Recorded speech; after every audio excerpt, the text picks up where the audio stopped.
So I feel these are men we need, and after they start, within the first 15 few minutes, we'll be able to come back to assess the players, whether it was the right choice.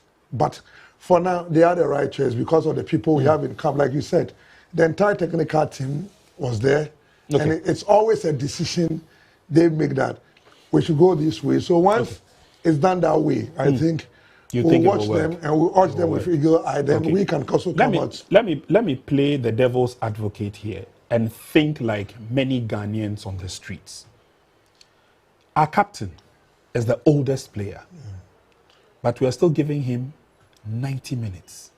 Is there a reason why? Because a lot of people thought that per his performance in the first game against Nigeria, he would have taken a bow for others to have continued. Yeah, I think we had that pre-discussion behind the scene. I was saying, sometimes you have seen a player already, you know what he's capable of doing. Yes. I think when it comes to data and stats, the best player who has got it is always Jordan, from CAF to FIFA. Without a doubt. So you don't have a problem. Yeah. But with such organizations, the organizers and sponsors would like to see maybe you, Prince, hosting this particular show. Okay.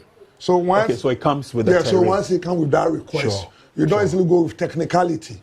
You must fulfill. You remember the France 98 when Ronaldo has that seizure the night before the game. Yeah. But Nike demand that he needs to play. He has to be there. He has to be there. So sometimes it comes this way. Then along the line you can do a substitution because you want to drive the club. And he plays in England now. That's one of the big players. So it always play a role. Then we need somebody who will lead the team. There must always be that leader who will lead the team. Very important. One way to the stadium. These are obviously fans of Jamaica, but they would love to watch the first game before the Jamaicans trot onto the field of play. And it's all smiles, it's all fun. The excitement is there. And I'm hoping that we can also bring the excitement onto the field. Players are coming out, and so let's go to Brentford and watch the first 45 minutes of Ghana versus TNT. We'll join you again after halftime.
just had his first season with Atalanta, on the fringes of a very good side that were playing in the Champions League.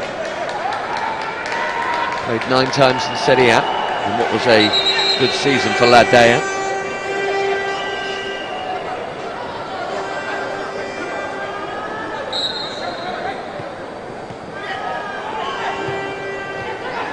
Given away by Muquet. Here comes Urenki again. So eager, he left the ball behind him almost. Teenager was raring to get on even in his warm-ups, and then he came on and did 90 minutes of work in about 35 minutes. Ambrosius. It's asking a lot of Husseini, and it's asking a little too much of him.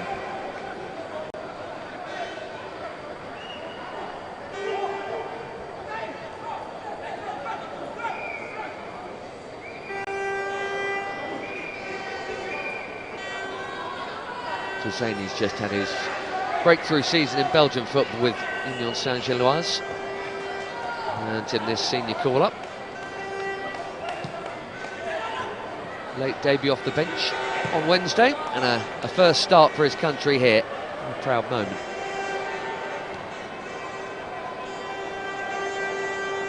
Urenki.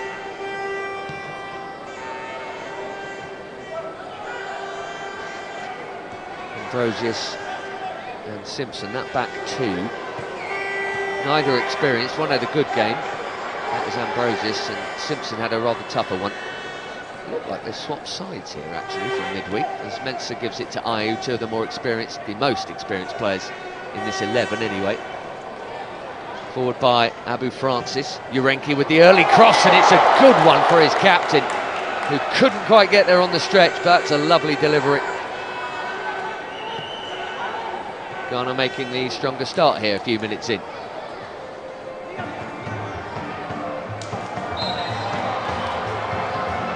Husseini with the challenge on Kaheem Thomas. The Soccer Warriors get the respite with the free kick. Now, how close was Jordan Ayew to this? Urenki went early. It's a lovely delivery, isn't it? Right in that gap. I don't think it was beyond him, it was more about sorting out the stride pattern than anything else. Francis keeps it moving. Bonsubar. Another good ball. And that's an even better chance. Husseini arriving in the middle with a glancing blow. Needed just a bit more of his head on it, and it may well have found the bottom corner. Working it nicely though.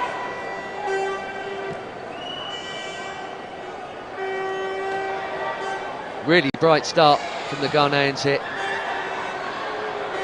Might be in again. Ayew! Fabulous hit! And they've made that bright start count. Jordan Ayew made that look easy. When you're a player of his class, it's easy to do that, I guess. Thumbs up from Otto Addo. And his most experienced player, nonchalantly strokes the Black Stars into the lead with a lovely hit. They gave him too much room, and he's made them pay.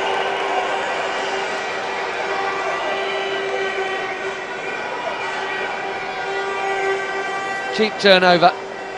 There's the space.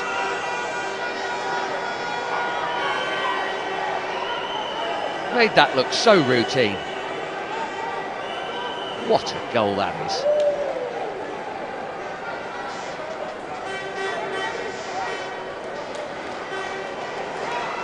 31st goal for Ghana. Still 20 behind the great Asamoah Gyan. And the first Ghanaian to play for and coach Ghana at a World Cup has a happy start here. Otto Addo's team in front.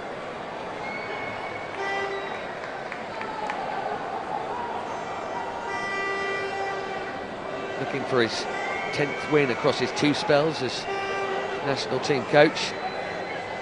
He's missing a few regulars in this squad. Still got some seasoned pros as well as some emerging talent. The Soccer Warriors are going to have to try and fight back again. There were 2 goals down, remember, to Jamaica and made it 2-2 before that late loss. Here's Husseini getting it back from Ayew. Lovely move, shame about the finish, but they're cutting them open at will here. That's 4 or 5 good attacks already from Ghana. Trinidad and Tobago definitely, you'd say, were looking on the open side against Jamaica. There were plenty of gaps like this.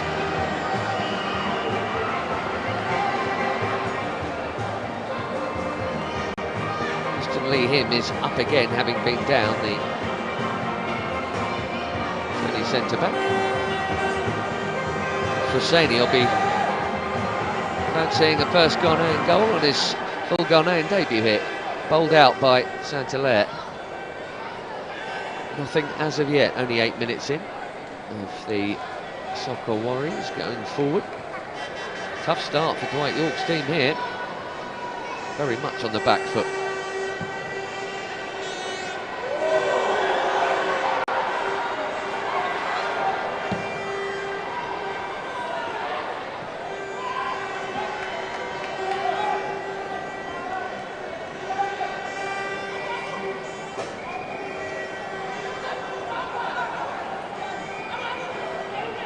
Francis dropping in confidently, and he knew where the space was and who was in it. Urenki, for once, not going on the charge. Bonsu Ba.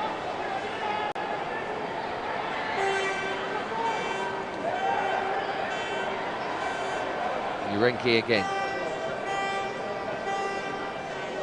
Good crop of younger generation Ghanaians coming through and getting their chance in this Unity Cup. See when some of the more established names come back how many will have done themselves enough credit to be involved when the World Cup qualifiers begin. Final day of August, 3 months from now, that's their next outing, and they're well set, Ghana. They're looking good to be at the big show next summer in the States and Canada and Mexico. Ambrosius, was he clipped? Sam Barrett says yes, he was.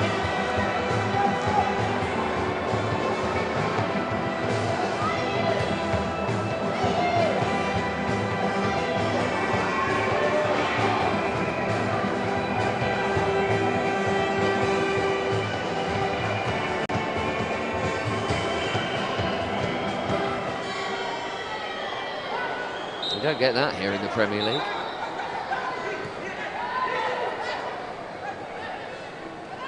Raheem Thomas, another one of the Defence Force players who've just won the title back in the Caribbean. Not seen him have a chance to do anything going forward yet on the right wing. Finally got a bit of possession in Ghanaian territory here. Dwayne Marquette.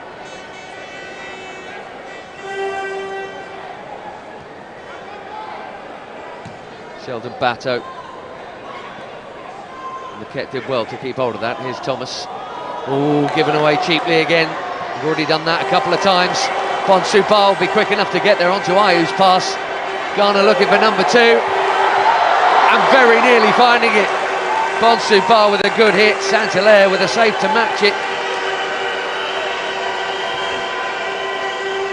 Ghana are good enough without help. They're getting a fair bit of it here. Lovely way to pass from Ayew. Ba Bonsu's eyes lit up here. A chance for a first goal for his country. That was close.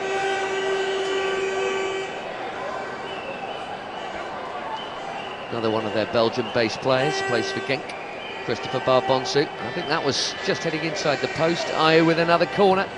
Busy 6-yard box, and it's right in there, and it's 2! And a wonderful moment for Razak Simpson. His first Ghanaian goal. He had a really tough night here against Nigeria the other night and put one in his own net.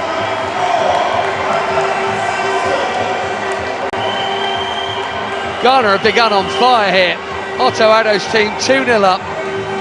Commanding centre-back header from another really good Ayew corner. And the inquest beginning already for Dwight York and the Soccer Warriors. Well, yes, they were 2-0 down against Jamaica and fought back, but this is super early to be 2 down. Good jump, perfect header. You don't save those.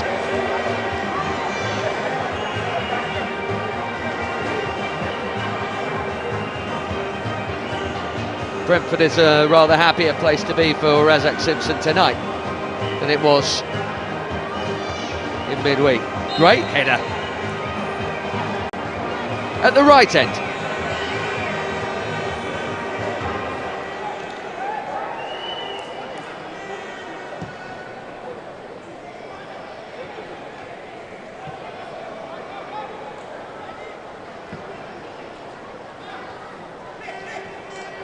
TNT just haven't got going yet. Marquette on the charge. All these games have been open, full of attacking intent.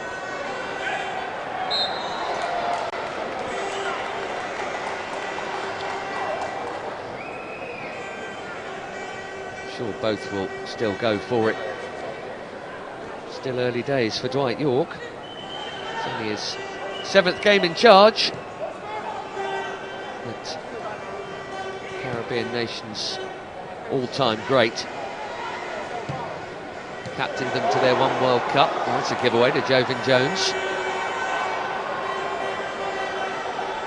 Going to need him to step up. And they've got a good chance, a better chance than usual. They're qualifying for the next one. Here's Marquette. First shot blocked, second shot off target. That's a little bit more like it. Johannes Hamilton, just his 2nd cap in here. And a threat from Dwight York's men. Something they need to remind Ghana of, that they can pose. Long way off, but certainly a little better. Ambrosius out for Ghana. Commanding header from Mick Bateau. Because the host nations of next year's World Cup are who they are, it makes the CONCACAF picture for qualification a little different, and it gives Trinidad and Tobago a better chance than usual. Just that 1 World Cup that Dwight York captained them to.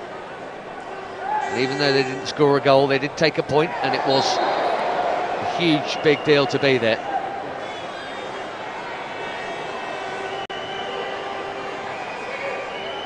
More with the challenge. Ghana will have a free kick. Sam Barrett just a word. I'll tell you what, it's pretty uncompromising, isn't it? Wallop. Rion Moore, who's barely had a kick.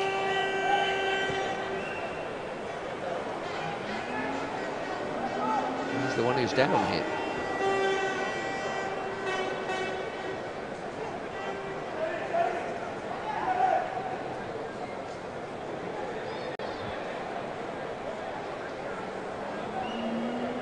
Currently in the main round of qualification, still early in that, Trinidad and Tobago and CONCACAF. They should make it through to the next round of that. It's a curious kind of challenge, isn't it? More on Sulemana. Seems to have come off worse, but it'll be okay.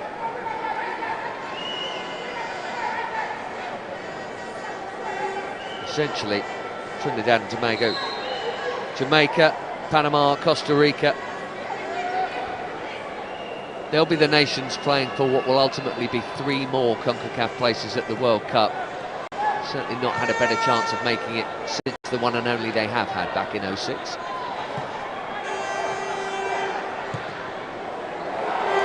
It's close enough to Saint-Hilaire to not be a problem.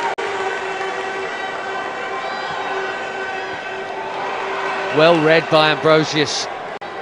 He's taken to this international game pretty well.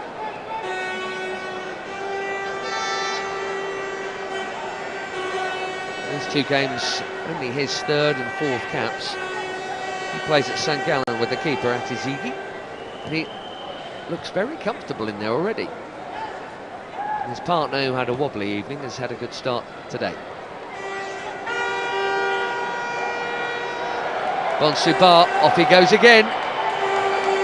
Now, who got the final touch there? Goal kick.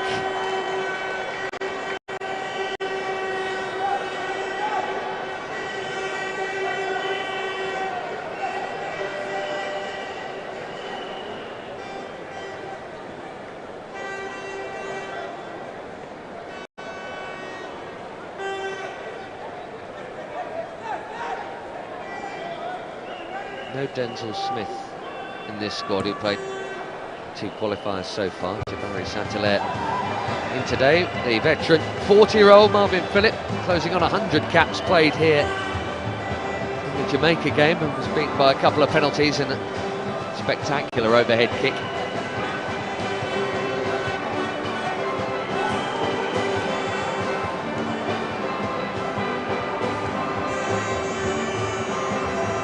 Justin Garcia.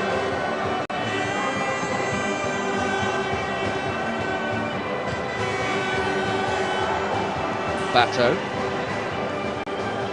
Another Belgian-based player. There's quite a few in both camps here, actually. Bateau plays for Beveren. A little bit cheap with their turnovers at the moment, and it's costing them another classy pass from Jordan Ayew. And then a very ambitious one from Bonsu Ba.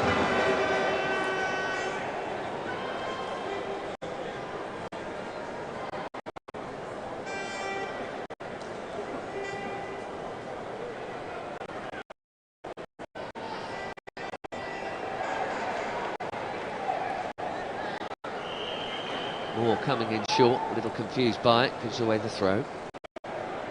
Francis. Simpson.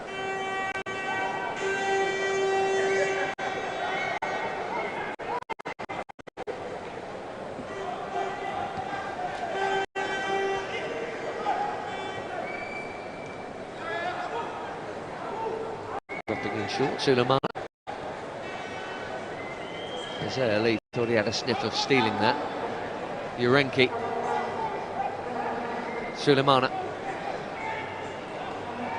There'll be Francis there. So nearly scored. The last gasp equaliser here in that brilliant match against Nigeria. Awesome save, denied him. What would have made it 2-2.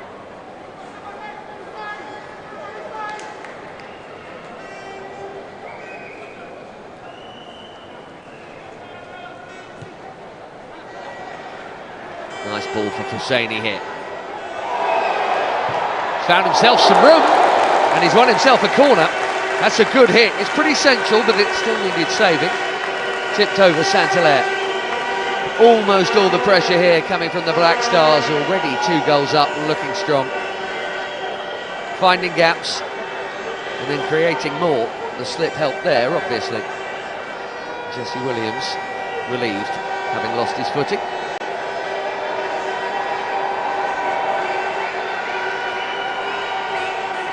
Now these have been dangerous so far. All 3 of them. There's a crowd on the penalty spot waiting to make their move, and now they do. Ayew straight into them. That's a good grab in and amongst the crowd.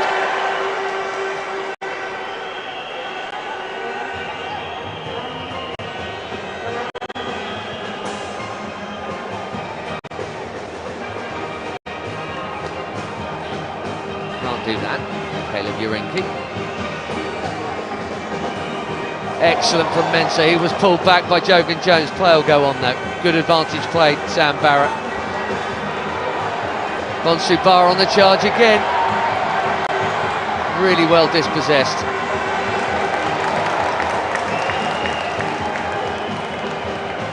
Won it back quickly though, and that's been a feature of it. Either through their own good play or something a little more sloppy. Oh, lovely touch from Suleimana. And Bonsu Ba open and available again. Big gaps here, Ghana exploiting them so far really well. It could be 3, and maybe it should be 3. Jordan Ayew on the dive. Twice he's been found, or nearly found, from that right side.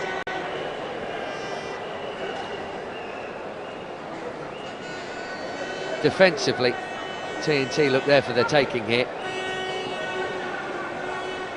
Tough gig for Siobhanis Hamilton, having Bonsu Ba running at him permanently.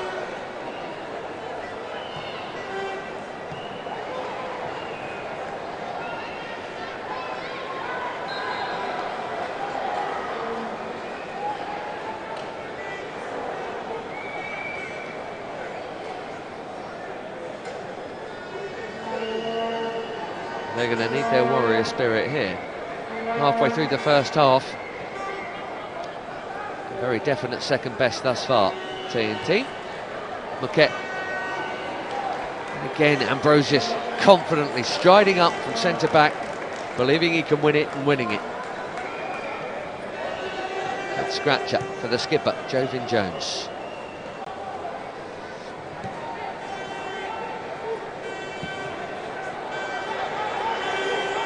Husseini's interested here. It's an important touch from Williams. Bato finds Moquette. And then a little nudge on Lihim.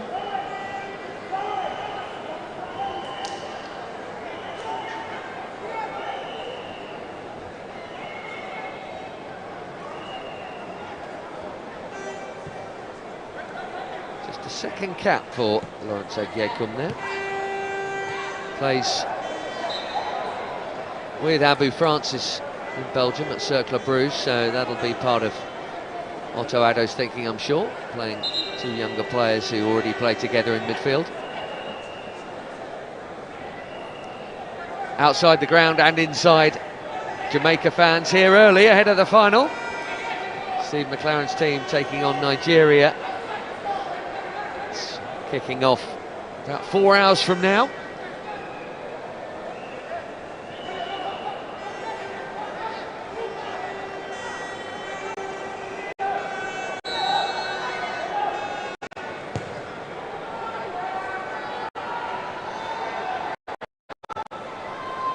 Decent ball forward, well cut out. Now, was that a foul? Yes, it was.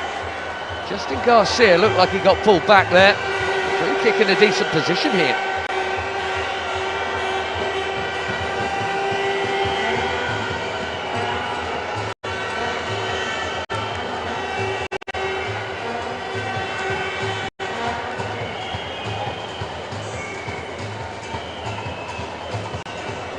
It's not an impossible angle to shoot from. At that same end on Tuesday night here, Kevin Molino profited from one of these. Free kick carried back out with a little bit of the post as well. Look out for the rebounds.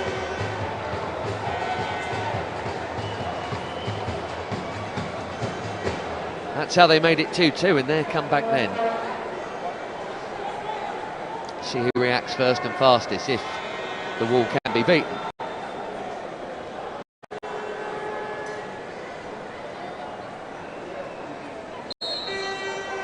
Kaheem Thomas. And it is him, the wall's done its job, but that's worth it. Oh, and what a hit! Dwayne Moquette with a rocket, so unlucky, crashing off the upright by some distance, their nearest moment yet. Wonderful strike from the TNT number 9. Oh, he's really got hold of this, and Atizigi was not moving.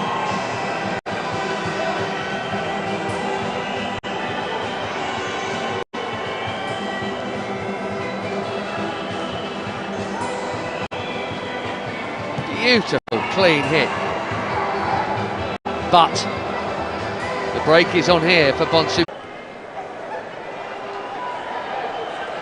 Okay.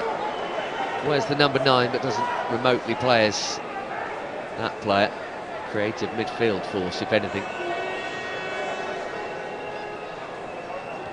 Jovin Jones dropping deep. Brother Alvin on the bench.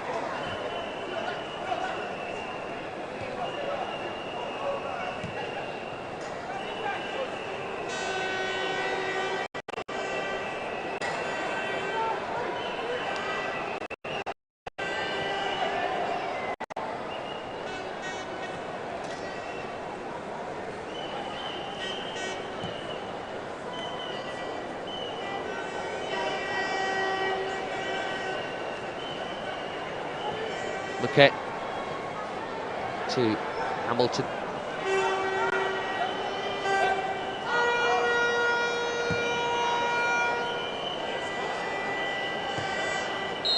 Flag up here. Kane Thomas just a little sloppy in getting back.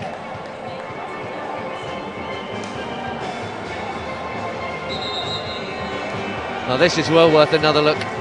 Kane Thomas with the initial free kick.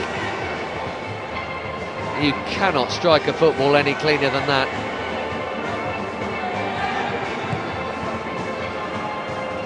fraction away from what might have been the start of yet another TNT comeback here at the G-Tech.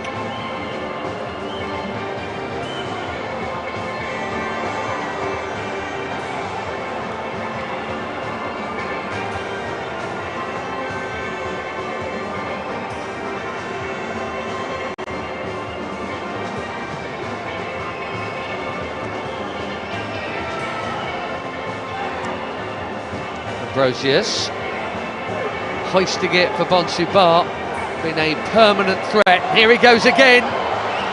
Well, he's absolutely got the beating, not just of Siavonis Hamilton, but probably anyone out there actually. He's that quick. Can sort out the delivery, he is going to be some threat.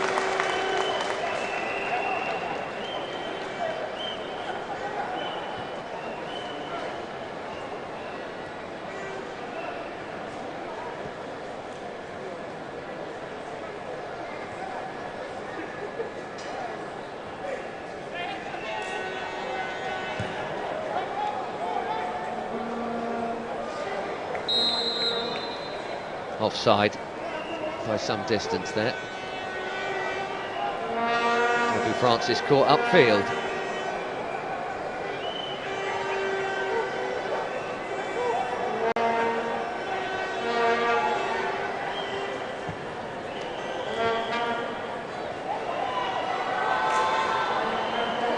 Mensah well in, will get straight back onto it though.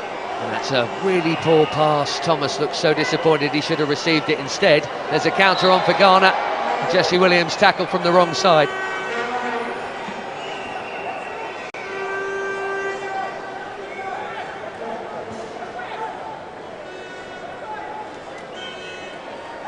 Husseini trying to scamper away.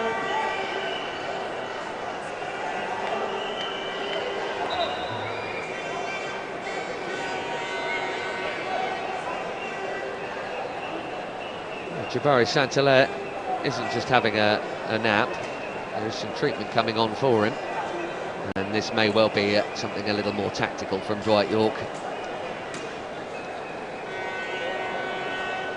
Not uncommon nowadays to see that with Dwight York.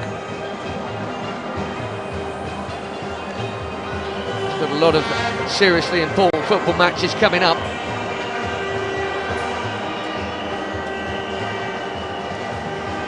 Play St Kitts in the World Cup qualifier, and then Costa Rica, their big rivals, one of their big rivals for CONCACAF World Cup qualification. That's just 4 days later, and then they're in the CONCACAF Gold Cup in a tough group.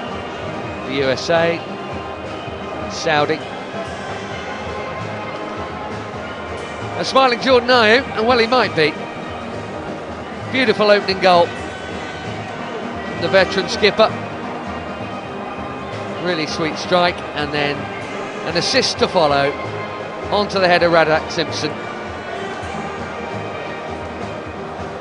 The captain with his 31st for his country, and the new defender with his first.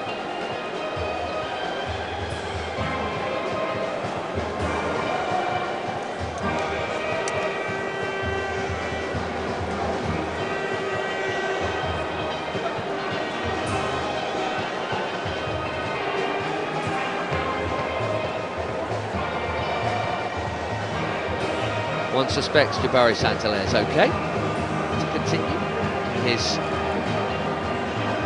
third appearance for his nation. He's another one of that Defence Force crew. Dwight York, 72 times capped for Trinidad and Tobago. Skippered them in that Germany World Cup in 06. 6 major medals won with Manchester United, and arguably a part of their best ever team. Many would say so. His first season under Sir Alex Ferguson. He won the Golden Boot, the FA Cup, the Premier League, and of course the Champions League. That treble-winning team. Not a bad first season. By a long, long, long way, the most decorated player all time of his nation. Beloved of Aston Villa fans as well.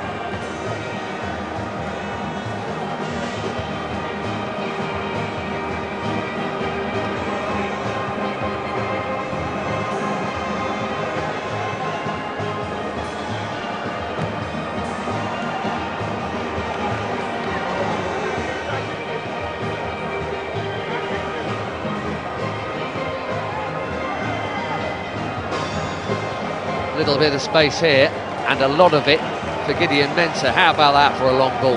Mensah quickly closed down, but Ghana remain on the prowl. Really nicely worked. Husseini.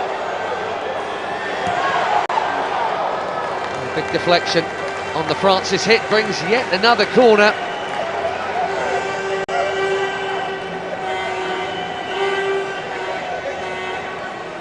Plenty of options here, neat football in tight spaces.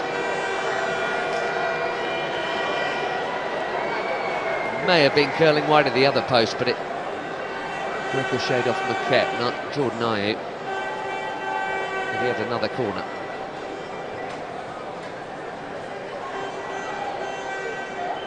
Short option exercised.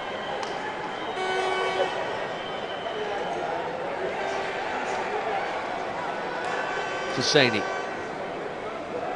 Ayew again. They're all still waiting for that cross. Maybe it comes now, it does.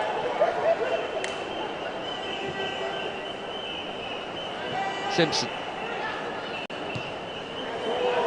Another good looking cross, real teaser. Ayew, clever dummy, surrounded by red and black.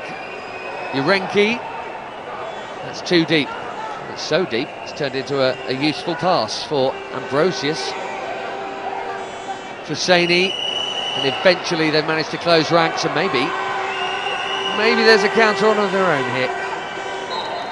Isaiah Lee has not been able to hold it up, but he has at least won a foul.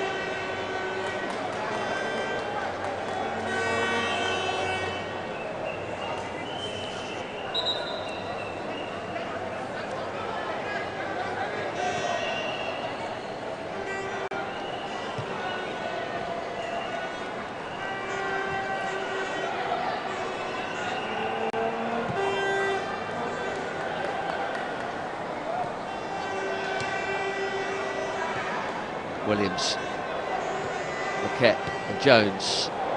Moved on by Lee Him, that's more like it. Rion Moore. Confident, strong run from a strong player, cut out by Simpson.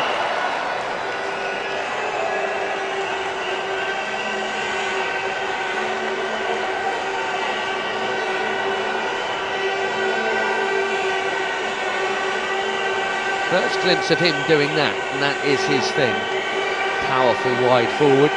And looking to impress as well. Rion Moore is a free agent now.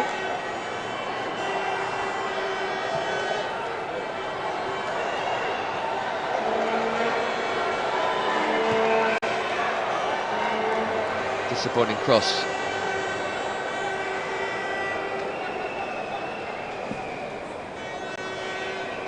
Otto Addo played in 2 World Cups and skippered the 2000 African Cup of Nations team for Ghana. But in terms of this season, internationally speaking, not been great. 1-1 draw with Angola in November saw them miss out on qualification for the Cup of Nations. First time in a generation they've not been involved in that tournament. It did not go down well, as you can imagine. World Cup wise, no problem. Been to 4 of the last 5. Little slip from Saint-Hilaire at the other end. Nervy moment. Francis. Suleiman.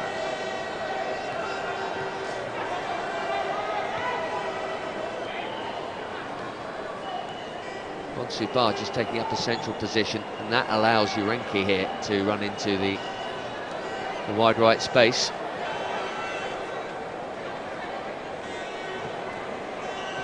Ayew, Urenki again.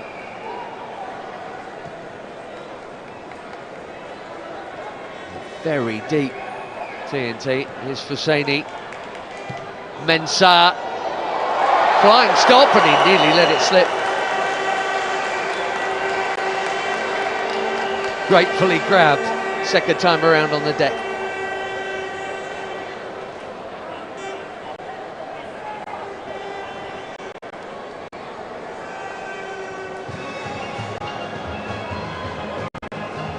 What is a team full of either or both, indeed, of young or inexperienced, rarely capped players. Gideon Mensah, Jordan Ayew are the standout too, with plenty of experience. You can see Benson managing the defence from left back. He played centrally after an enforced reshuffle here midweek. That is Egan to Simpson. Razak Simpson, one of the 4 home-based Ghanaian club players called up for this squad. Mensah, lovely weight. Mohamed Husseini. Jordan Ayew breaking into the middle. And that's well cut out by Marquette. Rion Moore. Hamilton. Just cannot get into the game, Isaiah Lee. Look how deep he's had to come. He's done well there to win the foul and the free kick. TNT centre forward. The slimmest of slim pickings so far, and now he's got a little bit of a knock for his troubles. Sam Barrett checking he's okay.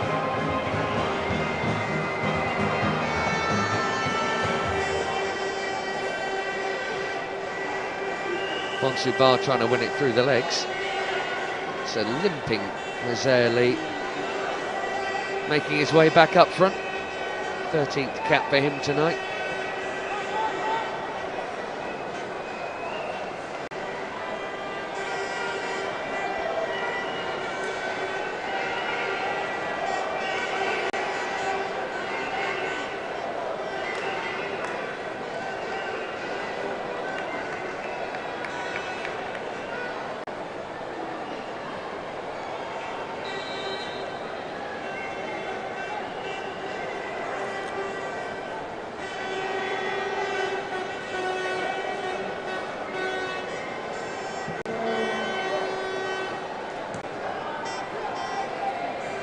Confidently taken down by Mensah.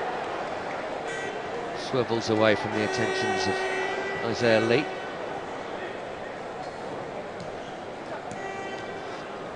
Really confident first half display this from Ghana, helped by 2 pretty early goals. Here's the scorer of the second of them. And look at the space for Yarenki. And he's found Ayew. Beautifully moved. What a goal this would be. What a goal it is.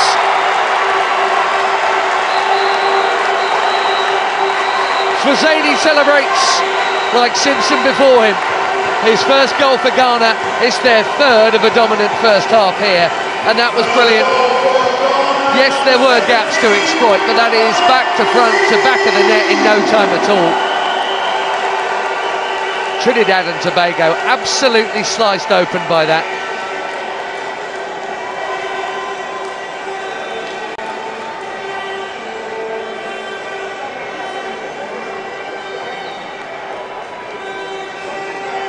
Out to Yarenki. He didn't muck about getting it into Ayew. Quickly moved on by him, and another calm, cool finish into that corner.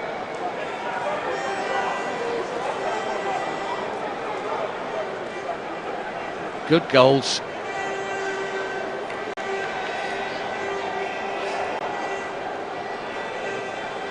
You always feel like you might have a chance of getting back from 2-0 down, but now it's 3. And you feel like if they need or want to, Ghana can get more. Lovely moment for him on his full debut, his first international goal.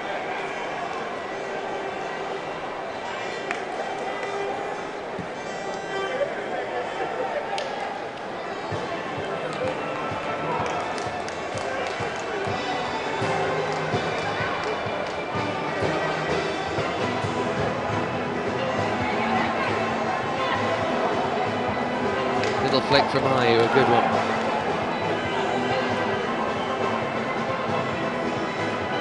Jones holding off Sulemana.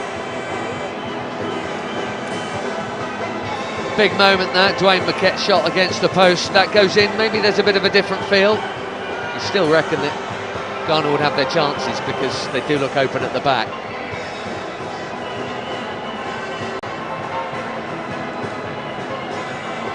Hard not to think that that 3rd goal has killed the contest here, if not the entertainment.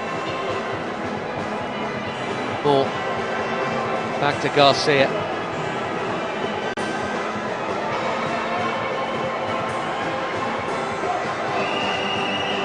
There'll be plenty of sports science involved in terms of how many minutes which players get for Dwight York here. It's a completely different 11, and that has to be taken into account too,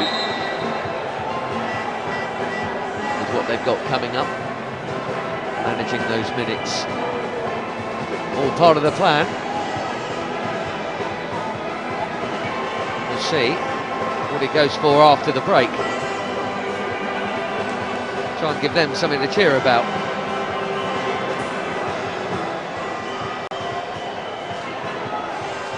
We go into the final minute of this first half.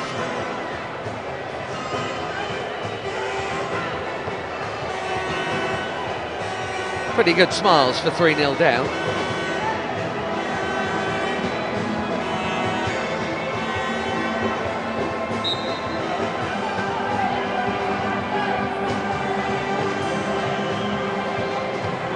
What's the plan, Dwight?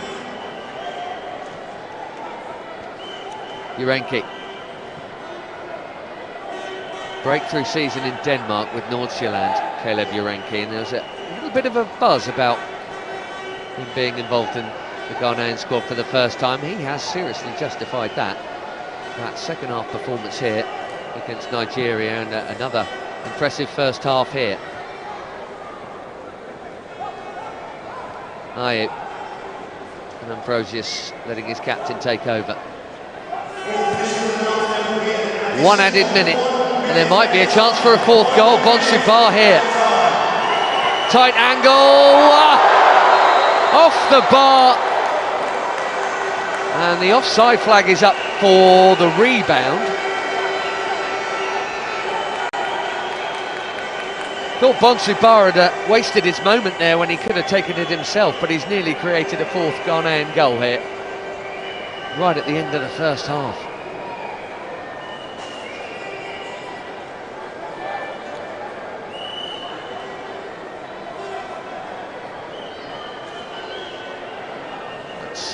Extremely eagle-eyed officiating. It would not have counted. It would not have been 4-0. An offside flag up.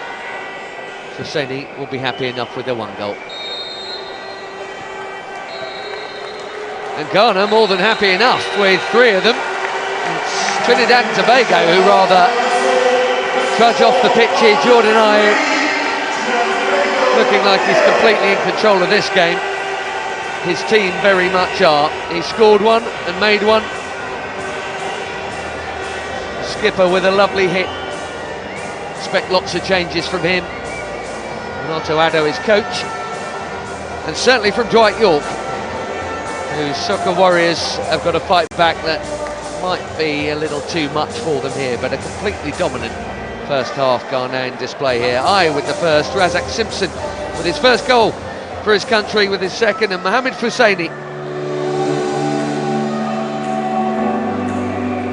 wrapping up a brilliant first half scoreline for Otto Addo and Ghana. They're about to have their summer break. They go into the interval here in this final outing. 3 goals up, Trinidad and Tobago 0, Ghana 3.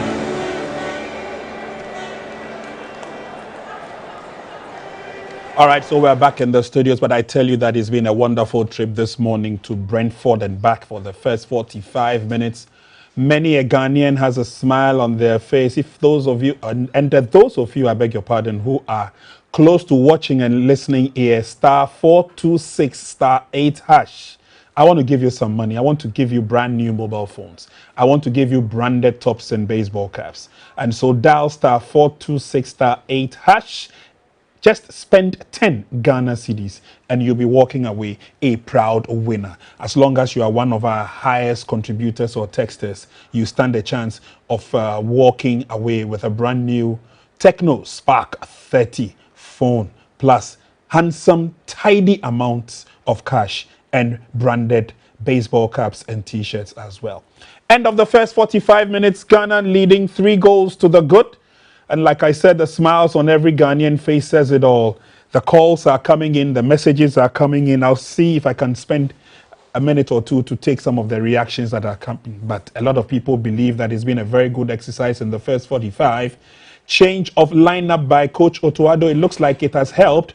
Or is it that the opposition we're playing against today is not as strong as the opposition we played against the last time around, talking about the Super Eagles?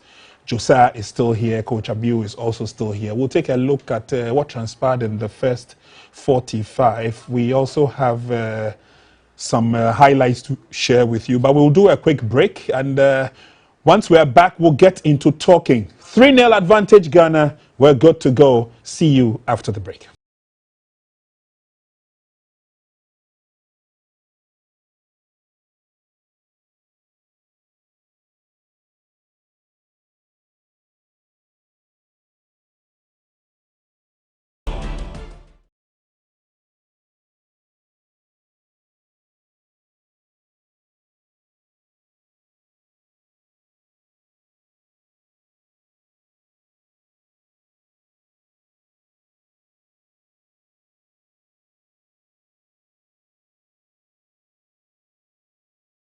And 30% down payment. Yeah, the shopping got the next level. When you win, yes, you can be and son of shopping. Max Bio. It's buy now and pay later for all. For further inquiries, call us on 054-401-9552. Terms and conditions apply. Max Buy. Happy life. It's like you win. Let the fun and excitement begin. Your #1 online casino in Ghana, Lucky Win, is back with a bang. With more than 70 new exciting games and big cash prizes, including the popular Aviator, where you can win 1,000 times your bet amount. You can also win in the 500,000 Ghana cedis cash giveaways in the cash draw, cash rain, and give back daily promotions. Enjoy our welcome bonus and free gift coins available every single day. Just go to luckywin.com.gh on any of our smart devices and play a game. You can start with as low as 1 Ghana cedi and you stand to win big. My buddy, look sharp. Lucky Win. Play with less, win big.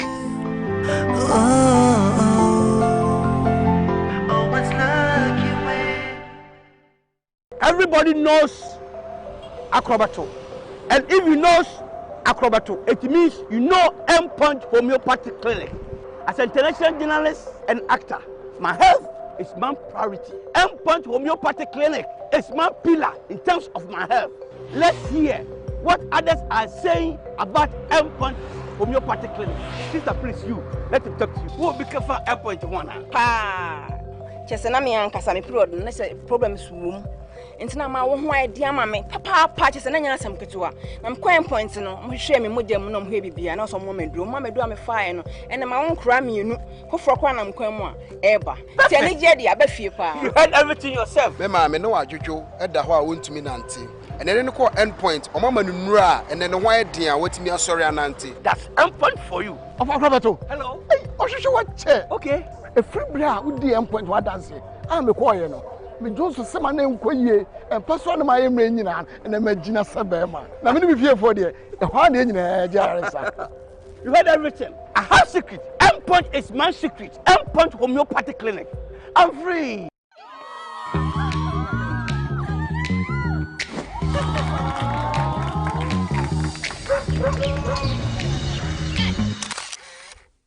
They say life is about moments, those fleeting seconds that vanish in an instant. From that first unexpected connection, I have captured every breath of our story with the Techno Camon 40. With a quick double tap, the phone comes alive. Thanks to Flash Snap, every jump, laugh and adventure is captured effortlessly. Playful, spontaneous and real.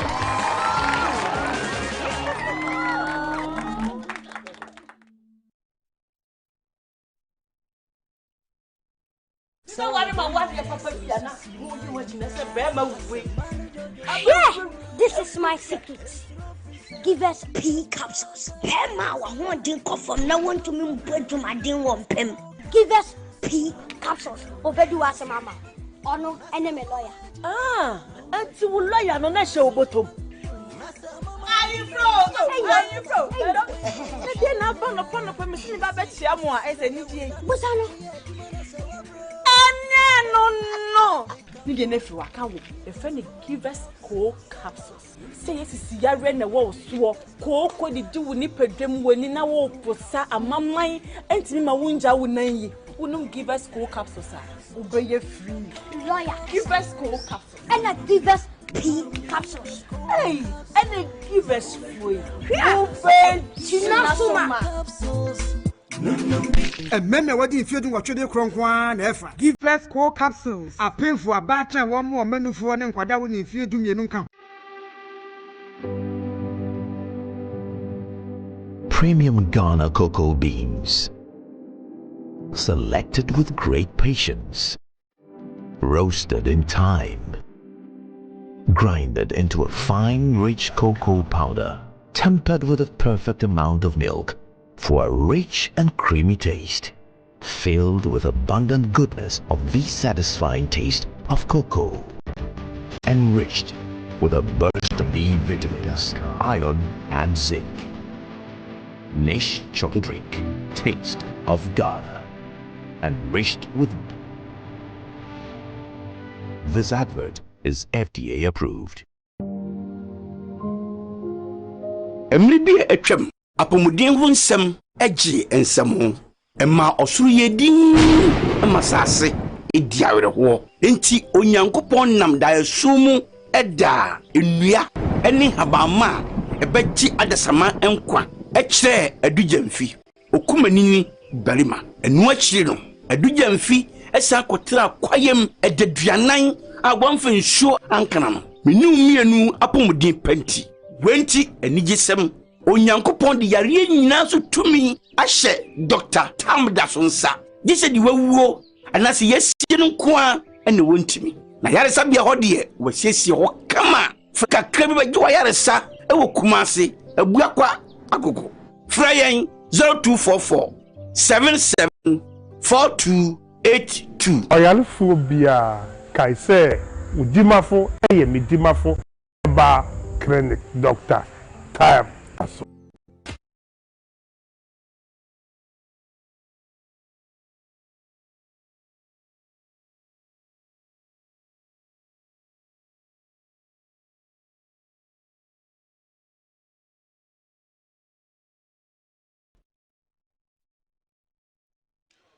45 minutes of action from the Brentford Community Stadium. That's the G-Tech Stadium. And it's so far so good for the senior national team, the Black Stars. 3 goals to the good. Jordan Ayew leading the pack and leading by example. So registering the first goal to set the tone for 2 other goals that were scored in the course of the game. Razak getting a goal. And then, of course, Fusaini also netting a third. And so it puts Ghana in a 3-0 comfortable lead over TNT, that's Trinidad and Tobago. Let's find out whether my panelists think that it was the start that they had envisaged going into this match for 3rd place. And the coach also spoke earlier on about the fact that once they get the composure and once they get the heartbeat of the team rolling, it looks like it was going to be something that they would savor for themselves, first of all, and for Mother Nation. 45 minutes of action. Coach, your take. I think it was good. It was good. If you want to pick the worst, I'll say they were able to mirror the pack very well. Okay. So once you're able to mirror the pack, it means you can see different dimensions of the pack. Okay. What we call the angle preparation was good. What we call the foot preparation. Okay. So you can find a stability on their foot now. It tells you they become used to how to grip on the field of play, on the surface of play. So angle preparation, foot preparation, and they played intelligently. They've been able to pick up the gaps, stop the blocks from the middle. So once they've been able to do that, that is what the game is about. So they've started from where they ended the Nigeria game. Okay. Has become the beginning of today's game. All the right. opposition might be different. It's different.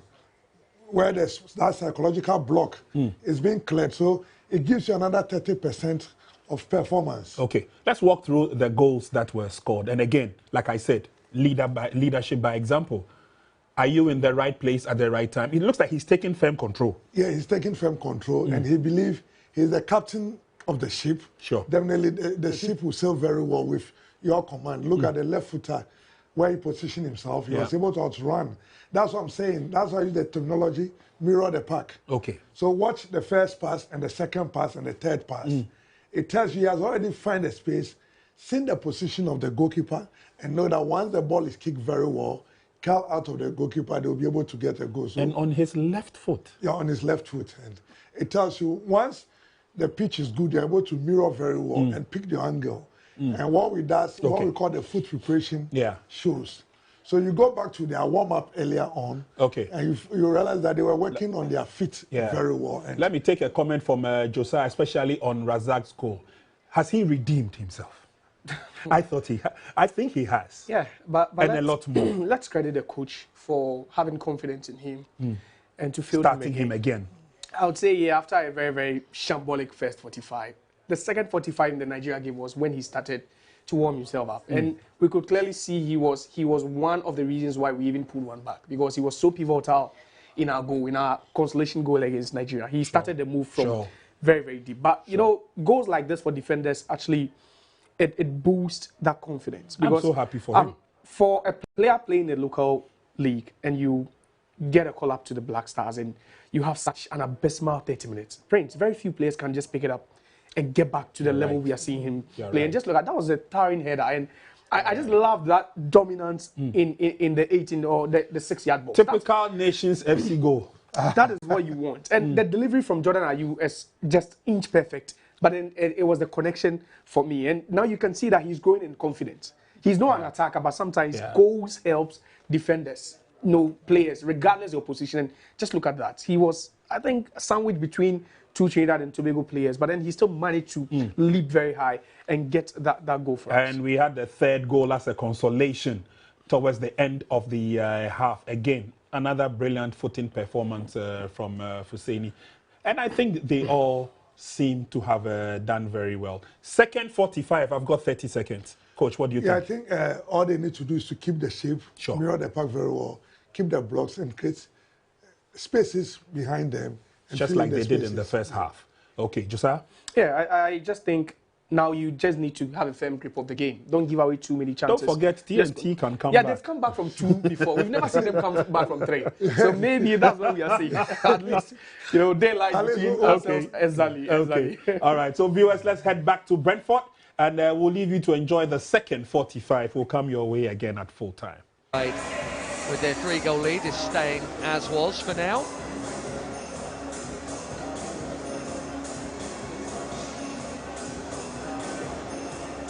So Siobhan's Hamilton making way. Andre Raymond just waiting his turn because Noah Powder has just come on anyway. There's Noah Powder, plays in New York for Westchester. There's Andre Raymond, who plays a little closer to here than that, up in Scotland. John Paul Roachford, off the bench again, as he was here in midweek. And there is Brent Sam, one of the 6 title winners with Defence Force in this squad. So a quadruple change. And they could do with 4 goals to match the 4 changes.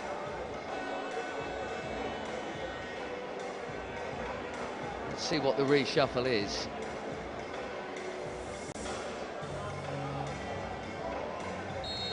Looks like Roach with a straight swap for Moore on the left of the attack. Sam up top for Lee. And it's a comfortable cushion for Ghana. 3 goals to the good and a couple of really good goals in there.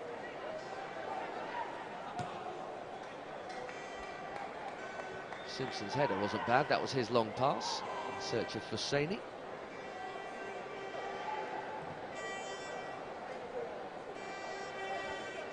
Just to confirm, Christian Lee Him and Siobhan's Hamilton making way. So too Lee and Moore.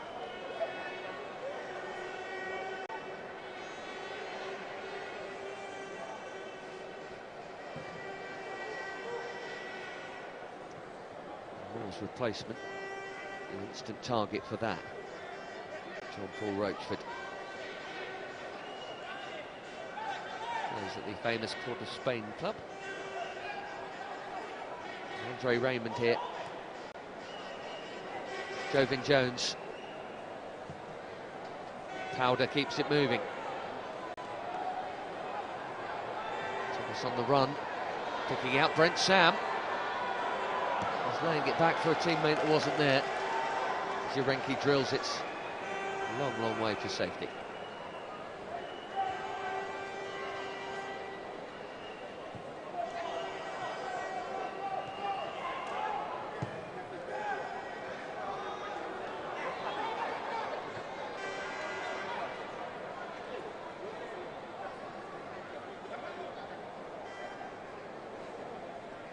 Ambrosius into Husseini. You'll remember this international break, both of those two, that's for sure. Coming of age in international footballing terms. It's calmly done by Jesse Williams.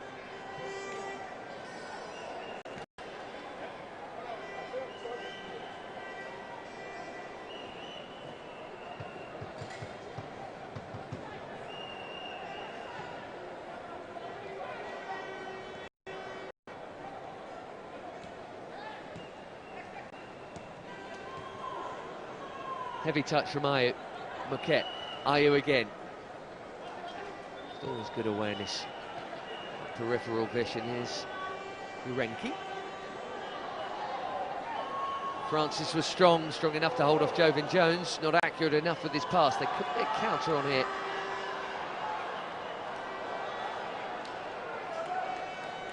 Those thoughts short-lived.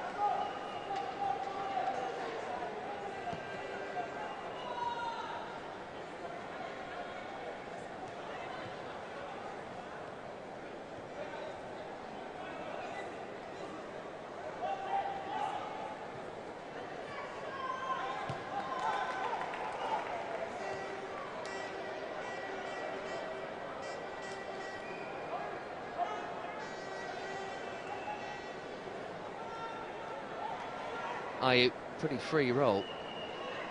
Bonsu Ba was just holding his run, hoping for a little poke ball in behind. Jurenki will keep them up there with the throw instead.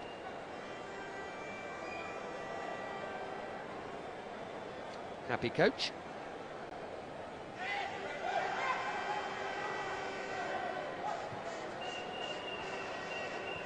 Next in action, 5 months today, with World Cup qualification points on the line. They are currently top of their African group. Bonsu Ba making that charge again. Applauded by his captain. He hasn't quite got those pick-outs right just yet, but that one did ricochet the way of Agyekum.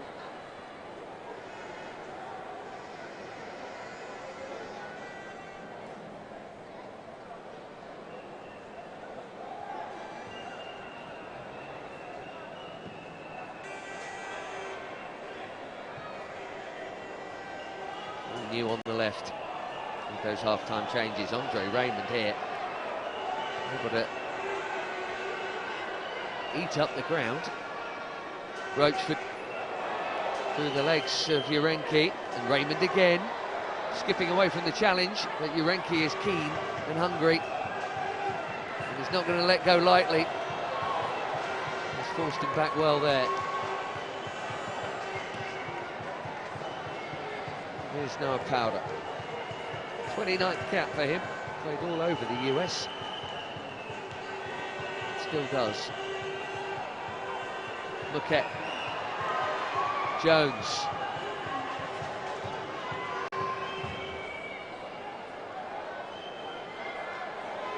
Nice shimmy. And a deflection on the Roachford shot that makes it super simple for Atizigi.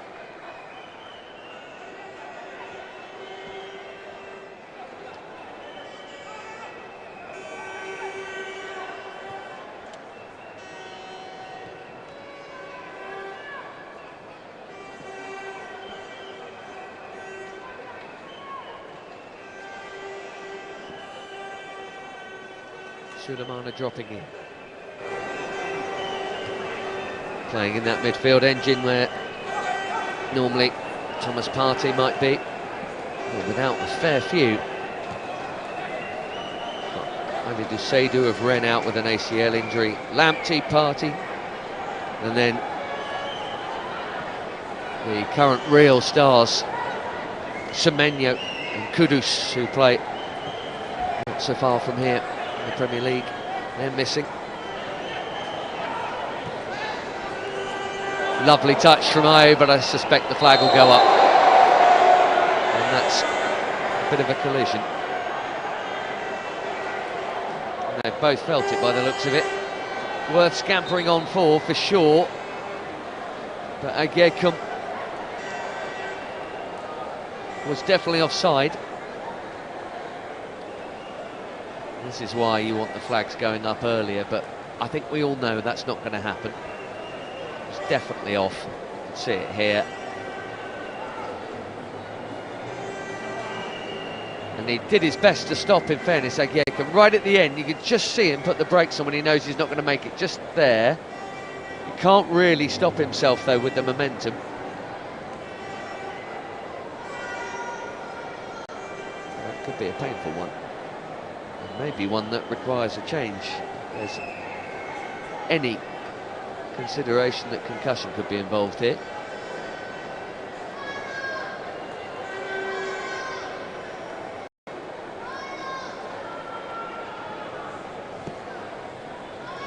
I think I've just seen Otto Addo either asking or suggesting whether that should be a change.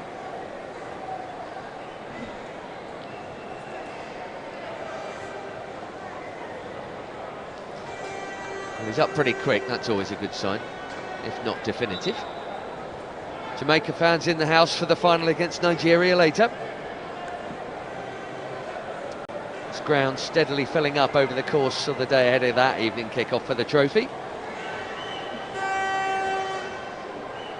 This third place match comfortably in Ghana's favour right now. Before this Unity Cup, Ghana's last action was in March, international doubleheader there. A couple of wins. Beat Chad and Madagascar 5-0 and 3-0.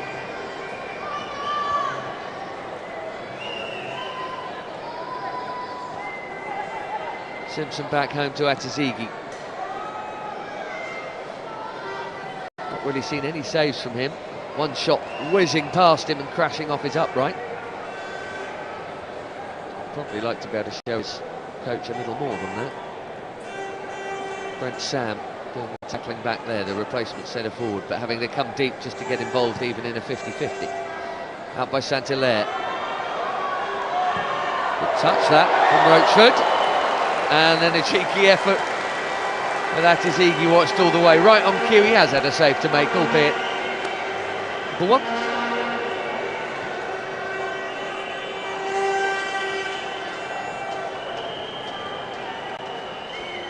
Mensah into Husseini.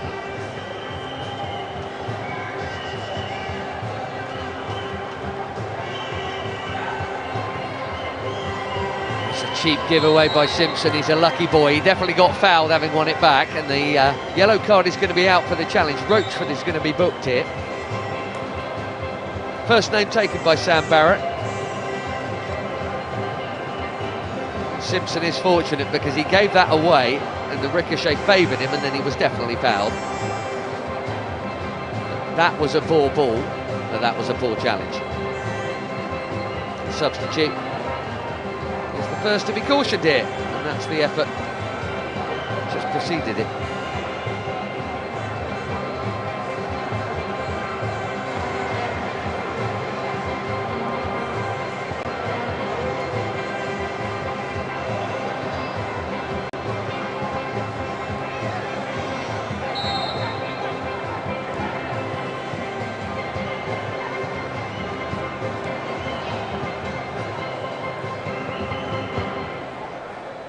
Sulemana.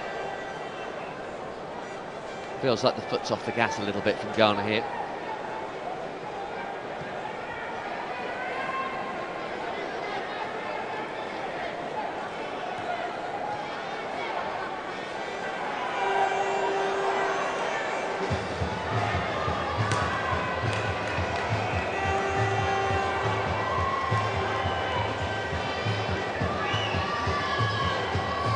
Mensah. Sulemana. On go the brakes into Bonsubars, a nice touch. Husseini looking for his captain. Didn't find him.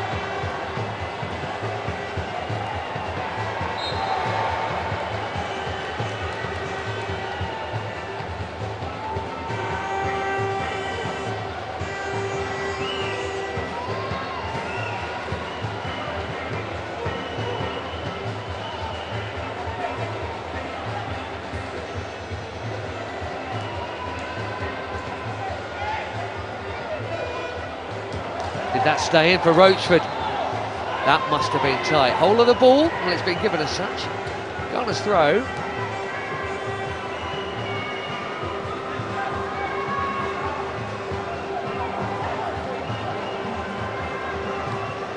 Whole of the ball, whole of the line. Given now. Sulemana. Mensah. 30-second cap. The player who's been up and down like a yo-yo in the top two divisions of France. Auxerre managing to stay up this term. Another cheap giveaway from Simpson, and he's bailed out by good work from Ibra Sulemana. For big money from Cagliari last summer, Sulemana to Atalanta. Slightly more an eye on the future than the present. Ghana looking for number 4 here. And Ayew was in the middle, and they've got number 4. Didn't need a touch from Ayew either. I think that's gone through the keeper with a bit of a touch via Agyekum, who with a cheeky smile has at least helped Ghana to an unassailable 4-goal lead. I think that's come off the inside of his open legs there. It's unfortunate for Jabari Saint-Hilaire.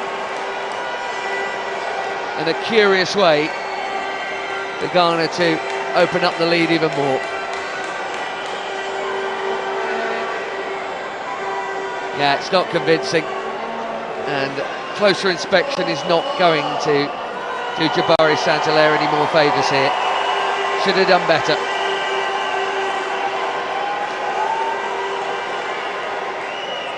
It's going to be the catalyst for multiple changes from the Ghanaian bench too.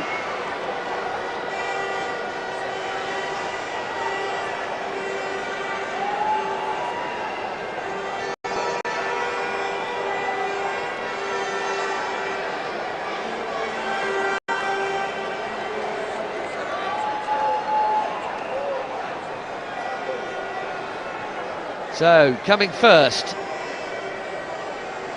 a new debutant, Abdul Issa is replacing Agyekum, who got the bag on the head and then kind of got a goal. Like to give it to him.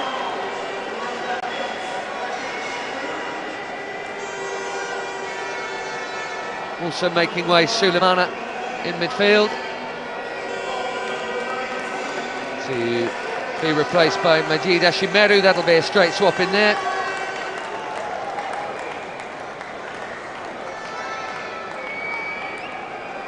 Ashimeru of Anderlecht on for his 12th cap, back in the fold again with this squad, having not been last time out. And as Jordan Ayew makes way, his replacement, who wasn't available midweek for one reason and another, Felix Afena-Gyan, on for his 8th cap.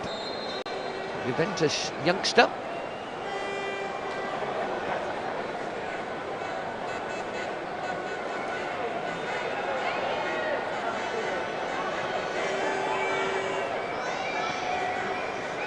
So half an hour to play.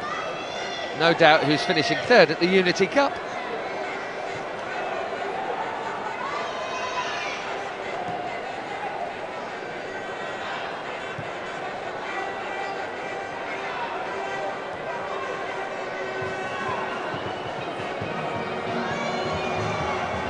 Like Issa has taken on the kind of right central midfield role.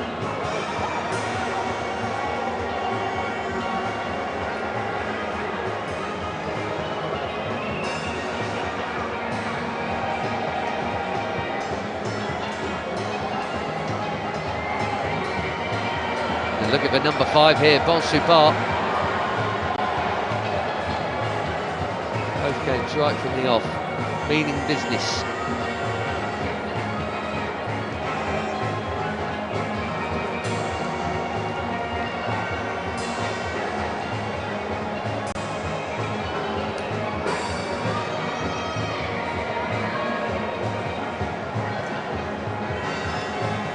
No surprise with Jordan Ayew having made way, that Gideon Mensah has taken the armband.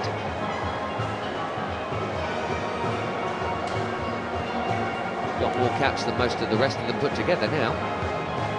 Simpson, Urenki.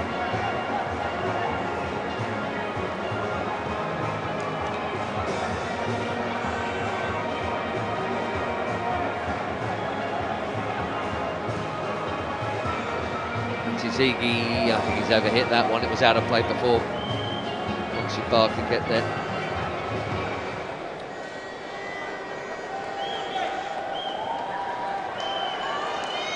Top player too, Otto Addo.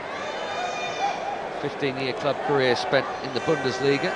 Began and ended at Hamburg. Hanover, Mainz, Dortmund in between.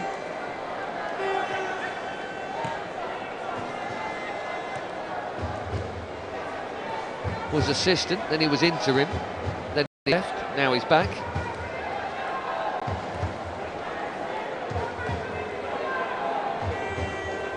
Inside into Ashimeru. There's a little late challenge coming in on Gideon Mensah there.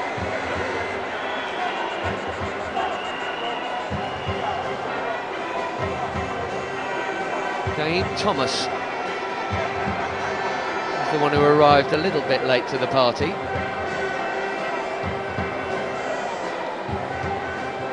Sam Barrett was in there before that. Nothing became a something.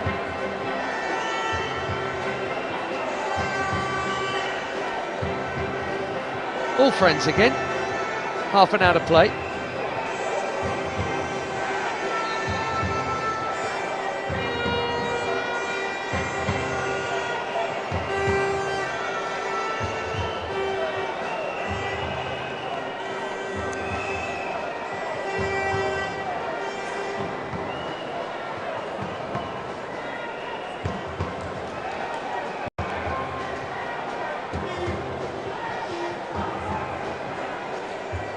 Mensah taking control.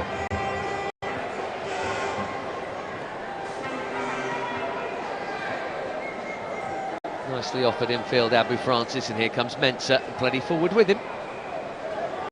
Fenician! That is some strike. Nearly caught out Saint-Hilaire. That had real dip and movement on it. What a hit. Quite a short backlift as well. Roof of the net rather than the back of it, but not by much. Cracking effort. He's a young forward still, back in the fold after a couple of years of absence at international level. Has scored once. This is his 8th cap. What a goal that would have been. Urenki heads it forward towards him, and that's good hold-up play from Afenician.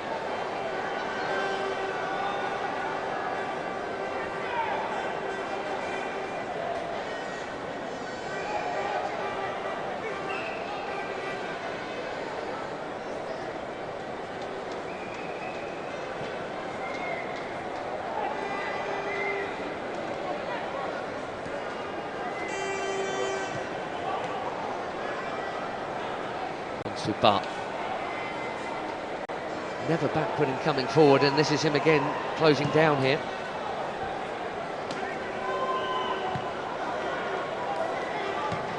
Composed from Simpson, risky from Urenki, and now the flag's up. Well, Bonsupat was conspicuously trying to not be involved, and then he was. Afenician, I think, was coming from an onside position.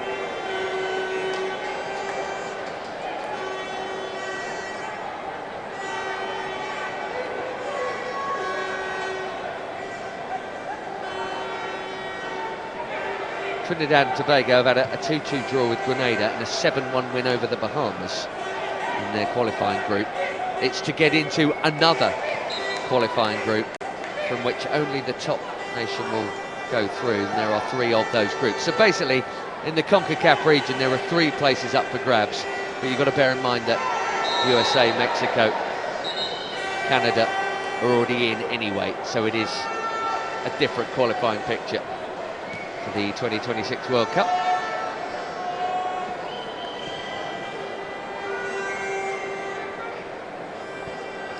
Jean-Paul Rochford isn't going to be taking it from there. Like a word in the ear of Urenki and nothing more.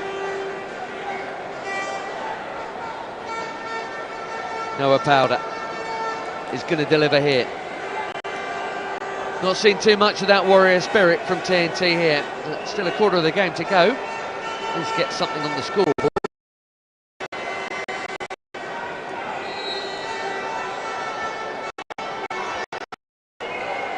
Low, disappointing, and easily picked off.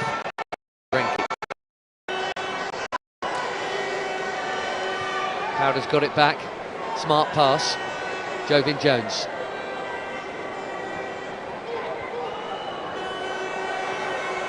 Here comes Jesse Williams.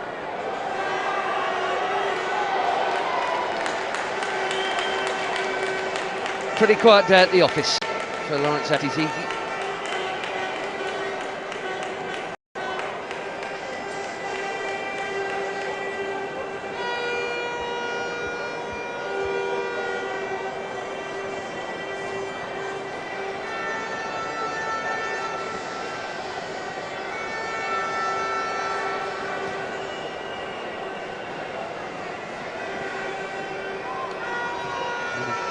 More Ghanaian changes coming shortly. Meanwhile, Bonsuba keeps going for that cutback. This one is cut out.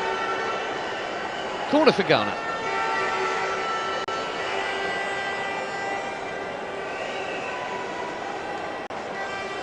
Well tracked, Justin Garcia. Right place, right time. With no Jordan Ayew to take. The debutant Abdul Isa, the teenager, is going to take this.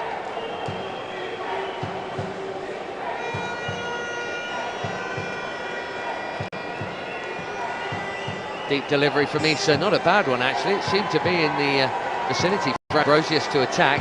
Couldn't quite do that. Jovin Jones surrounded. Hungry pack of Ghanaians winning it back here. Bonsuba. Ambrosius. Oh, that's brilliant. Kept in.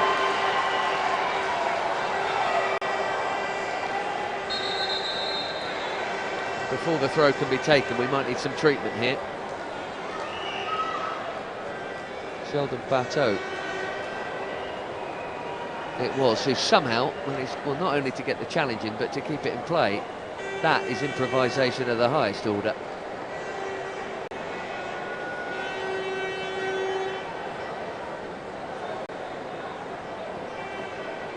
Bit of arm, bit of face, bit of body, bit of leg. It'll all work out. Get something in the way, and he did. Otto Addo dipping into his bench again. We're going to see Salis Abdul Samid, experienced player at this level, and Brandon Thomas Asante, who scored his first Ghana goal here in midweek.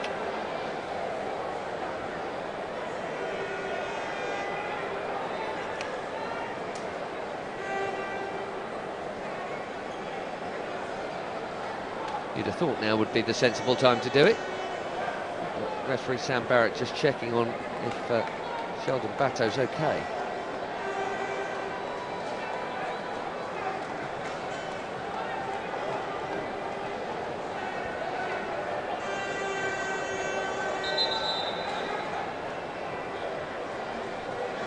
Straight swap in the middle of the park then. Abu Francis replaced by Salis Abdul Samid.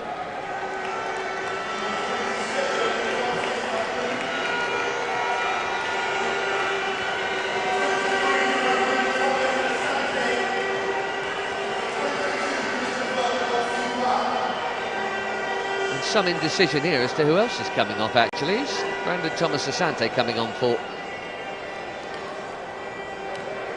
Well, Fousseyni sat down.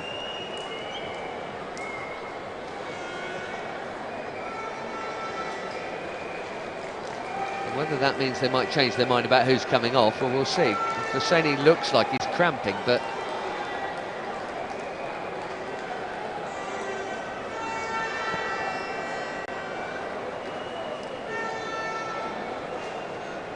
busy week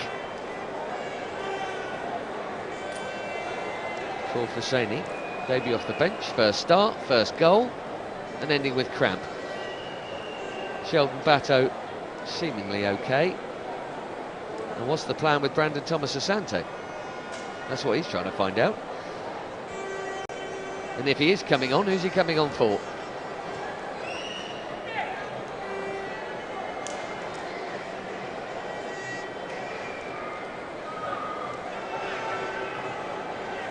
It is Fousseyni.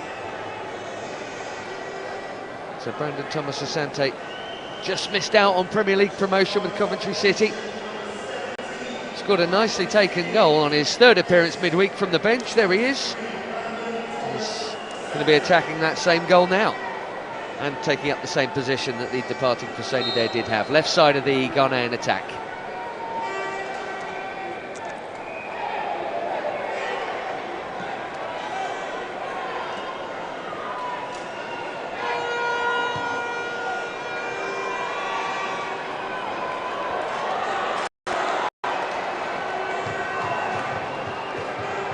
Can they find a way to goal? Look at the intended target of that pass has come the closest.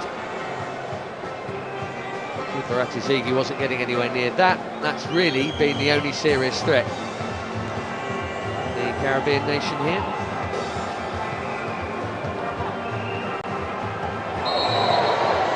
It's a pretty firm barge that from Jovin Jones on young Issa. A slightly frustrating challenge from the captain.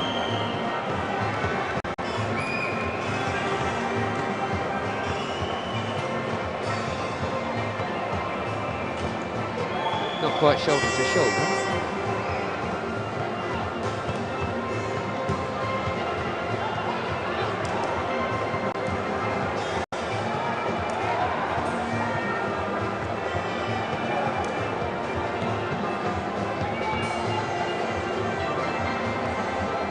Ball cut out. He's coming back again. Issa. Abonsu Bar.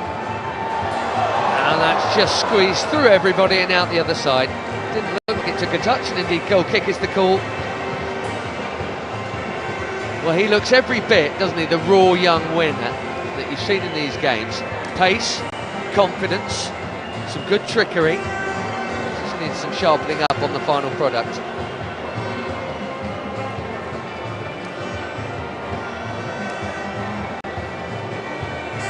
Winifred Schaefer in the middle of that picture there, next to the recently departed Fousseyni. He's the technical director. So technically he's probably Otto Addo's boss.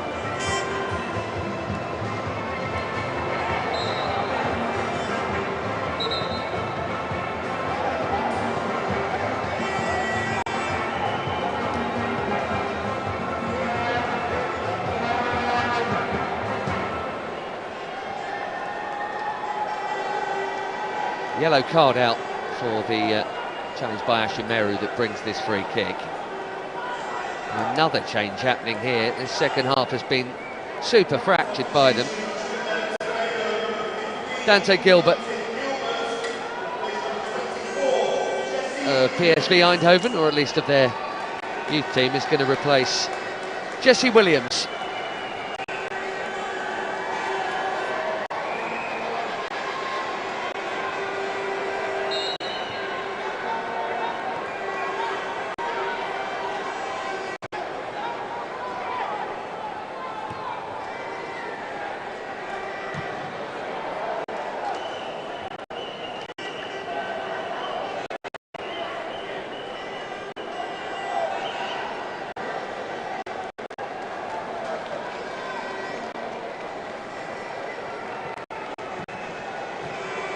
Jesse Williams, I wonder if he's caught any eyes today. He's a free agent now.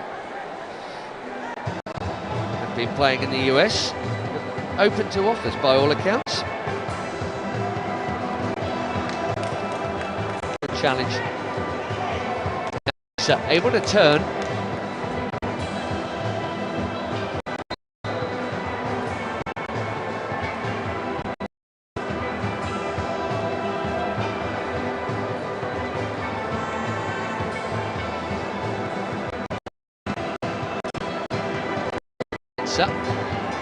To Thomas Asante. Bato seems fine again with a long launch forward.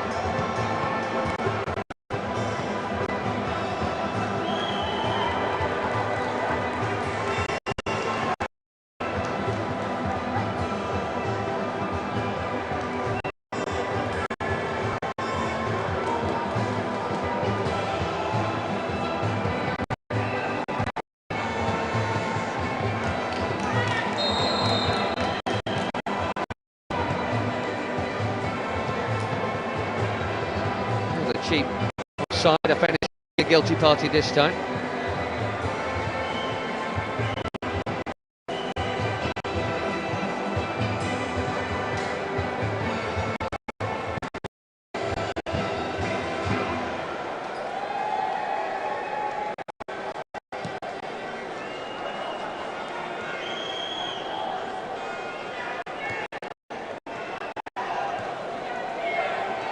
Bonsubal.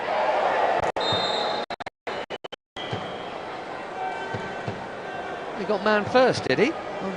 That's the call, he started for it.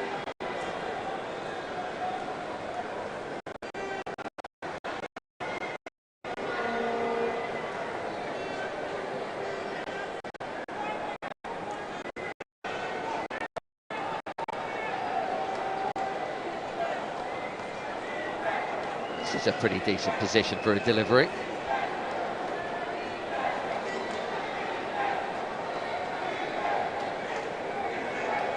Abdul Issa here, promoted from the under-20 squad. Got to take the chances when they come. No Kudus, no Semenyo, Kamaldeen Sulemana, Iñaki Williams. They're missing a fair few, Ghana, in their squad here. Chance to shine in all that, and plenty of options to get on the end of this. There are 8 Ghanaian targets in that TNT box. Issa, it's deep, and it's kept in play, and Thomas Asante couldn't quite get over the top of it to head it down. All he could try and do was divert it with a loopy one.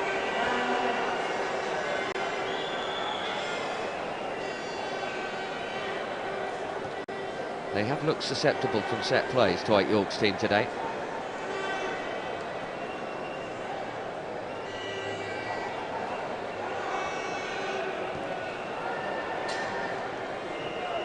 Thomas Asante dispossessed. Marquette had to offload to Roachford sooner. Didn't come, and now they might get caught on account of themselves. Bonsubal, that's another late challenge. Noah Powder, he's booked as well. These are racking up a bit here.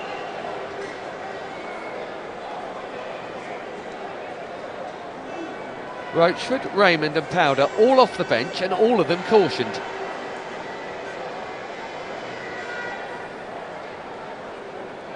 "80 minutes in, but not for him.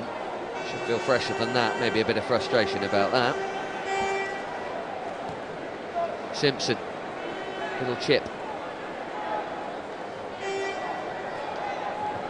Gilbert. Sam just eased out of it by Ambrosius. He looks a real fine, Stefan Ambrosius. Only his 4th cap here. Good performance in both outings. Proper commanding centre-back.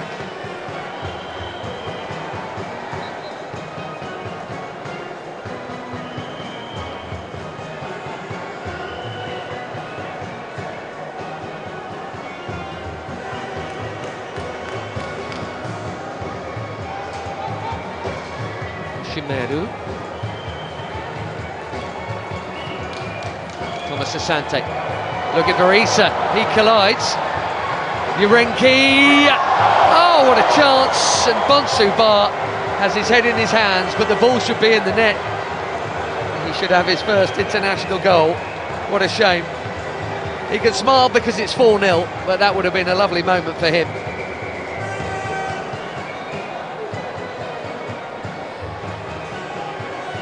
He was begging for it to be cut back by Urenki, who duly obliged. Whoops. It's not even close. Couldn't sort his feet out. Good early ball that from Powder. Have Trinidad and Tobago got a goal in them before the full-time whistle here? Been pretty obvious from early on who's going to win this third place match at the Unity Cup. Maybe something for their supporters to enjoy. Roachford. Ambrosius there again. Minimum of fuss defending, but always in the right place, seemingly at the right time. That is a handy habit. And it's no accident. Here he is again.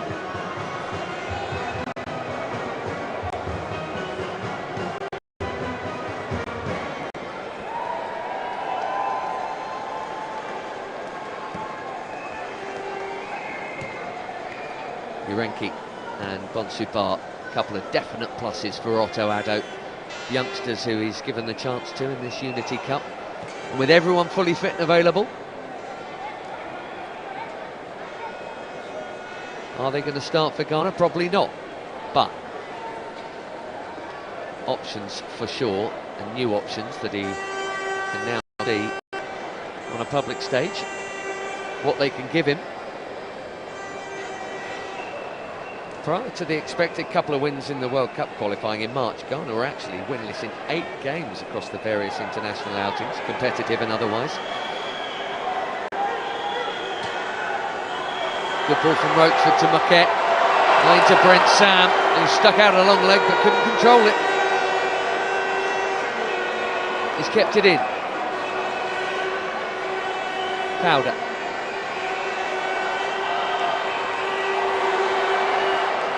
Not quite on the wavelength.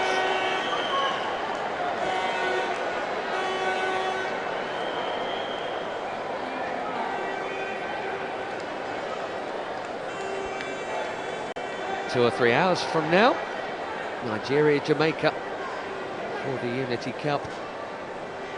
Both winning brilliant semi-finals on Tuesday and Wednesday. And it's filling up here ahead of that one all the time.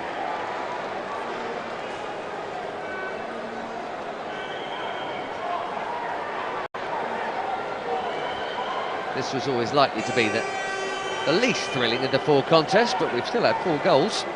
His Bonsu Bar could have had one himself. Urenki, Thomas Asante, and behind him Aziz wanted the dummy, but I think that's totally fair enough for Thomas Asante to take it on. Santalea making the save. I wonder if there's a call here for a dummy, because look at Issa behind him, completely open. Nice control, too central with the shot. Meanwhile, down the other end, Brent Sam. Precious little for him to go on since coming on at the break. He wins his team a throw.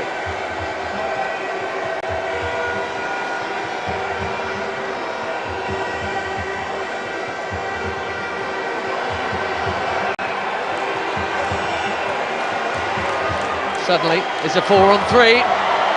It's just too firm for the run of Issa. Jabari Santalea well off his line.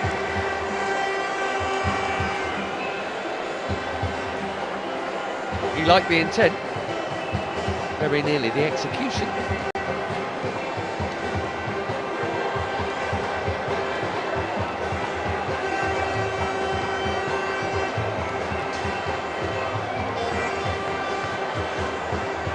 Urenki.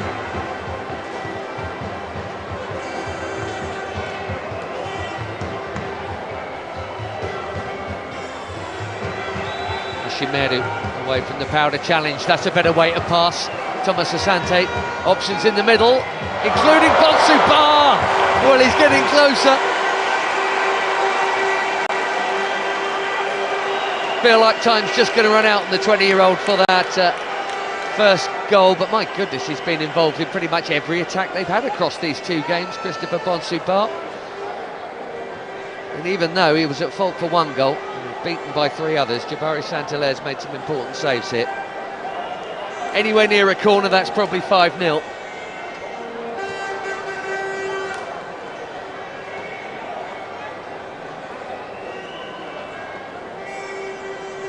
It's a good pick out that from Thomas Asante. He's now making his own run through the middle. Afenesian. Look at Urenki. Well, Afenesian did, and he's found him after a fashion.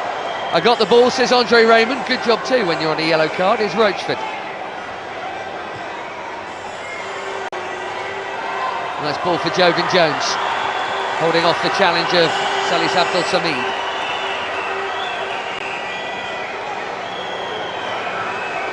Dwayne Marquette given away. 3 minutes and probably a little to add on. Not that that's hugely necessary, but officials officious, probably. That's a foul. Afenesian pretty blatantly pulled down.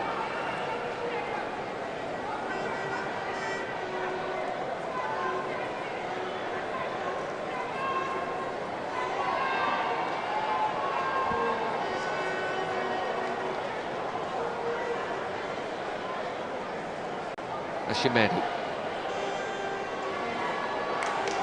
Nice take from the busy Bonsubar, and he's so nearly threaded that through to Afenesian. 4v5 here.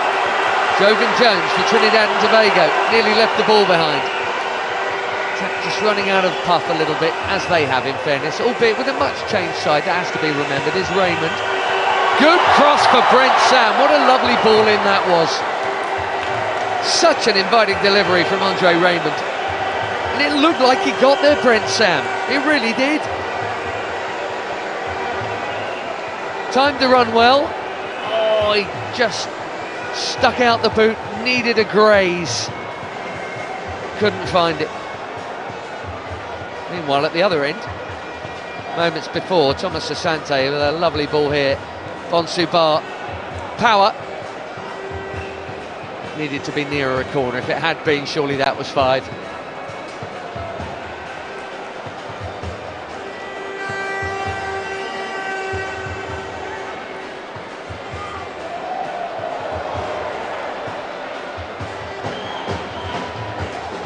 Strong challenge from Gilbert, and needed to be. We go into the final minute of normal time.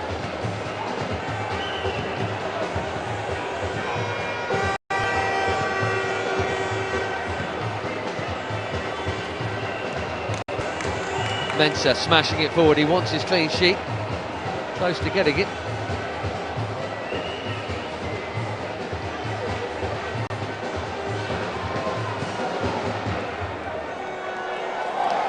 Roachford is away from Urenki, trying his best to fight in there, tooth and nail any way he can. That's well stepped across. Captain Mensah to the rescue. That Ghanaian clean sheet seems more likely now.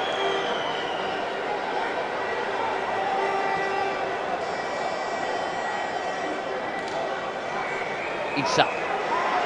Clever run from Afenesian, made him the space. He'd like handball, he's not going to get it. And that's our 90 minutes. And there's our final whistle. No contest in the end. Otto Addo's men beating Dwight York's men, and pretty comfortably too. Ghana have got a bit of a break. Trinidad and Tobago have got some serious games coming up. Razak Simpson, when he made it 2 after Captain Ayew had made it 1-0 early on, I think that was pretty much a done deal in terms of who'd be winning 3rd place at this year's Unity Cup. Mohamed Hosseini added a 3rd right before half-time for Ghana. And Jabari Santalaire, well, that'll have to go down as an own goal, the goal that made it 4-0. Didn't really see much of Trinidad and Tobago as an attacking force, certainly not as much as we did in that excellent Tuesday night game here against Jamaica. The Soccer Warriors beaten in both outings. The Black Stars of Ghana, they'd love to have beaten Nigeria here and gave them a really good game on Wednesday, but they have followed it up with a comfortable win here.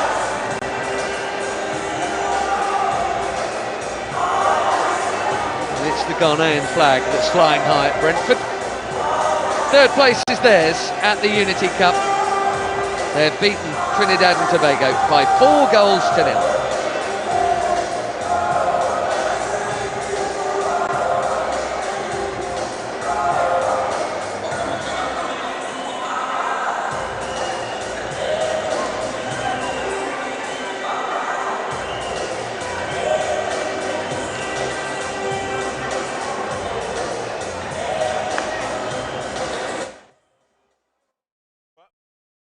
But it's all about the camaraderie and, of course, the opportunities gifted. Gentlemen in the studio, let's take a look at what transpired in the second half quickly. And for Trinidad and Tobago, they saw difficult for them to conquer. But at least they were not outplayed. In my humble opinion, they were one of the teams that really gave us a good account of excitement, especially in that first game when they played against the Jamaicans. But it's now time for the team to thank God, to thank Allah for giving them victory. A resounding, purposeful victory at that. For TNT, we definitely will be meeting again, maybe in the next Unity Cup. You can never tell. They look dejected, but it's all looks of contentment and excitement on the faces of the Black Stars. All players on the field, and Jordan Ayew would play that commanding and captain's role that he did play on the field of play. Yes, has a word or two to share. Following the footsteps of his elder brother Andre, and of course their dad Pele, Abedi himself, always led by example on the field of play, and they played above themselves. Congratulations to Otto Addo. Put up a lineup that a few people were content with, especially the gentlemen in the studio. I'll take a look at what their thoughts are. And Vinny Schaefer, the technical director. So congratulations to the senior national team, the Black Stars. And when it mattered most, they managed to claw back some pride, winning that match by 4 goals to 0. Josiah, was this a result that you foresaw during the halftime break? Yeah, Prince, I think, first of all, let me congratulate the Black Stars of Ghana. There was such a good game, and they really gave a good account of themselves. After that dreadful first half against Nigeria, they had to come back this way to win it. And just like I said during the halftime, I knew if you are 3-0 up at halftime, Prince, all you have to do now is to manage the game, with the way you play and then also with your substitutions. And you could see... Josiah, hold your horses. Let's go back to Brentford because the head coach, Otto Addo, has a few things to say. He talks to the press now.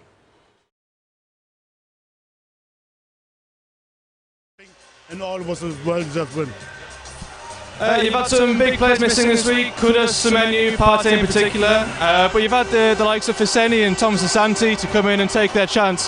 How pleased are you with that? Yeah, in general, I think we got a lot of answers. It's always good to also look for the future, and I think some of the boys used their chances. They did really, really well, and surely we will continue to observe them. And for us, we played well in the last World Cup qualifiers.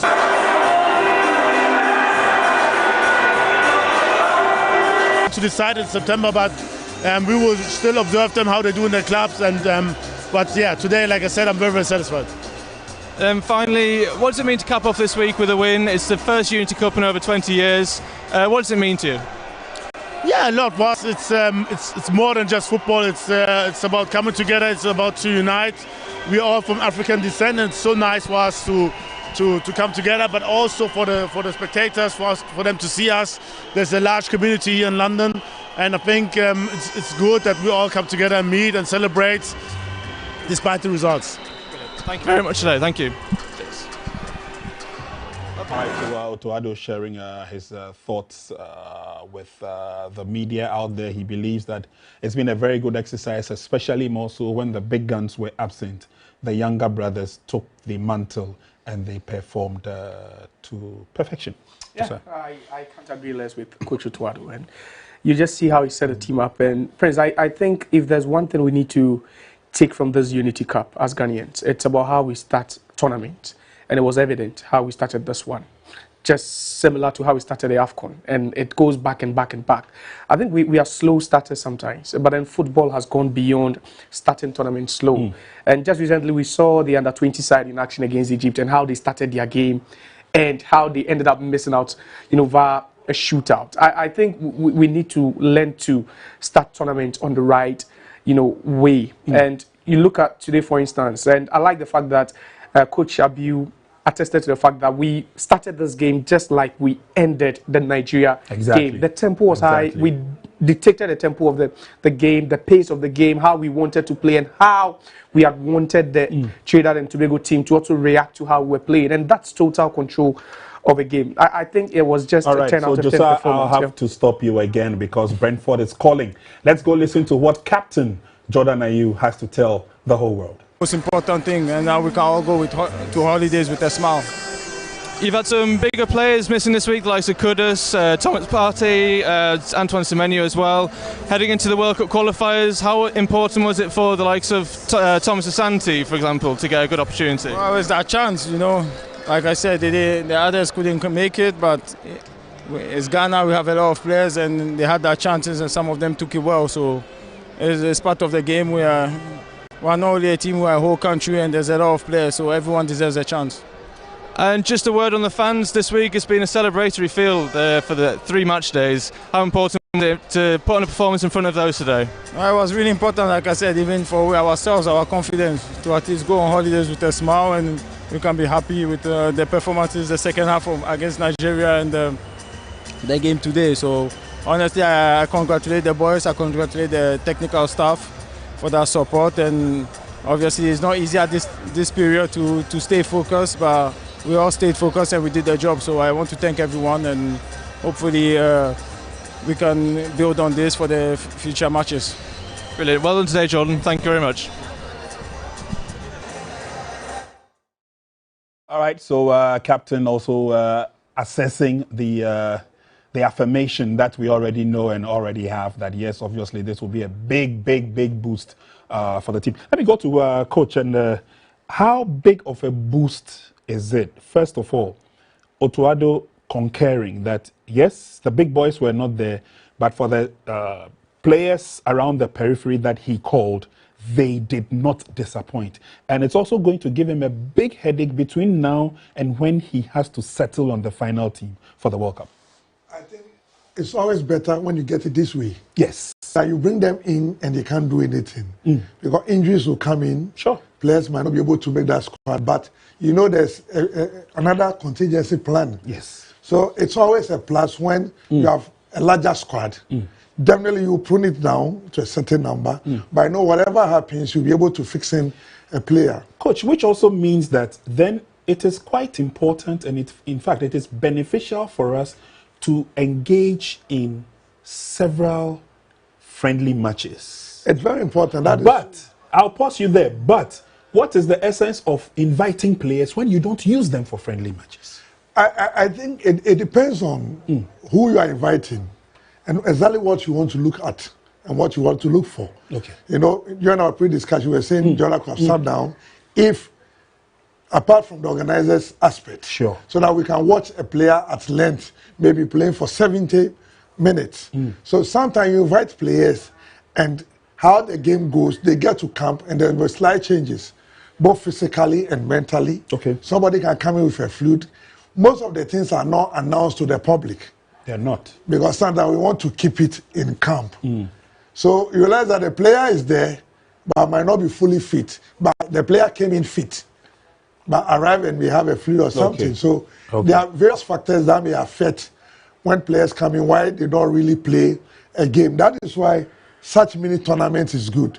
Or the two-way header friendly matches are always good with a certain class. So what it means is a squad can go in for one game, then another squad will go in for the second game, maybe half of this squad. So I think we should rather look at the sort of category of friendly matches rather we play, and the tournament we involve ourselves in. This one was a very good exercise for them to engage in. So I was wondering that, okay, so if we've seen Lawrence Atizigi, we've also seen Benjamin Asare, but we don't know too much about Joseph Annan. So again, I don't know whether, gentlemen, you share the thoughts that at least he could have come in second half, maybe 15 minutes. I think that the ideal way to introduce such players, especially after a very good, comfortable lead, you can the last 20 minutes, like the way we change the players, come into the game, then we feel how we also feel in the game. So sometimes when you get excited too on the bench, you easily forget yourself because the excitement, you can see Otuado even hitting the players while the game was not over. So the excitement level, there was a game I remember, the player kept warming till the 90th minute before the coach remembered that we were going to do a substitution. While the player went in, the referee blew the final whistle. So sometimes after a long way of going through that stress, you can see Otuado today, he looks good today, just after the game.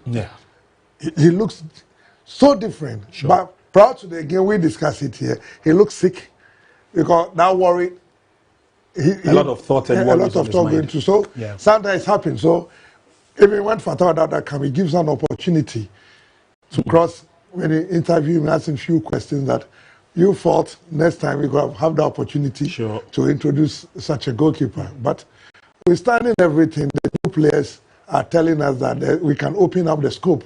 All right. Let's cross over back to Brentford and listen to what Dwight York has to tell the world after the game. Well, Dwight York, you've had 2 games here. You've got some seriously big games coming up. What have you found out about your squad over this week here at Brentford? Well, I get to learn a lot about my team as well. Listen, we thought when we come into this tournament, it's always going to be a tough ask for us, especially some of the local lads who haven't even been outside of Trinidad and Tobago. Having the opportunity to play at the G-Tech Stadium here in England in front of a huge supporting crowd from both Jamaica, Nigeria, Ghana. So it's a whole new experience to the team, and I know it's not the result we all wanted, but in terms of experience, it tested the squad and get some exposure for some of these young players to the future of Trinidad and Tobago football.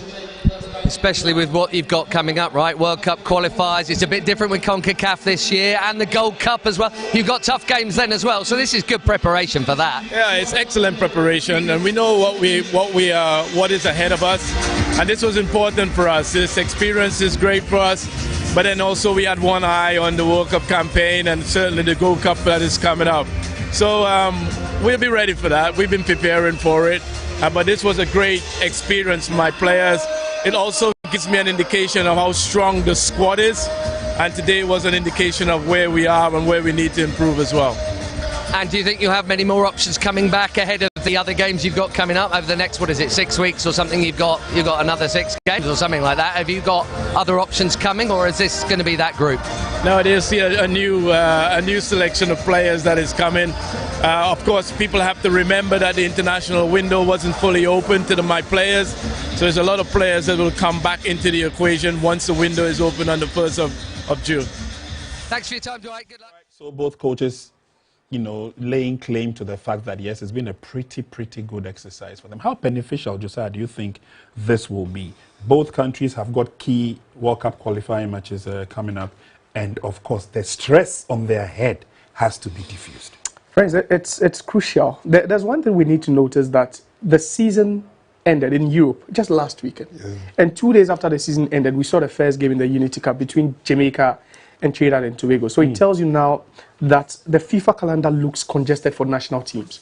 It's very congested. And when you have something like this, you really need to utilize it, because we just heard from Dwight York and how he praised the organizers for something like this, because he has crucial World Cup qualifiers coming up in, I think, 2 weeks' time. And then also there's a CONCACAF Gold Cup. They'll be playing against Saudi, they'll be playing against other teams, the USA, and so Cuba, I think. So there's a heavy schedule, for them as far as national team football is concerned.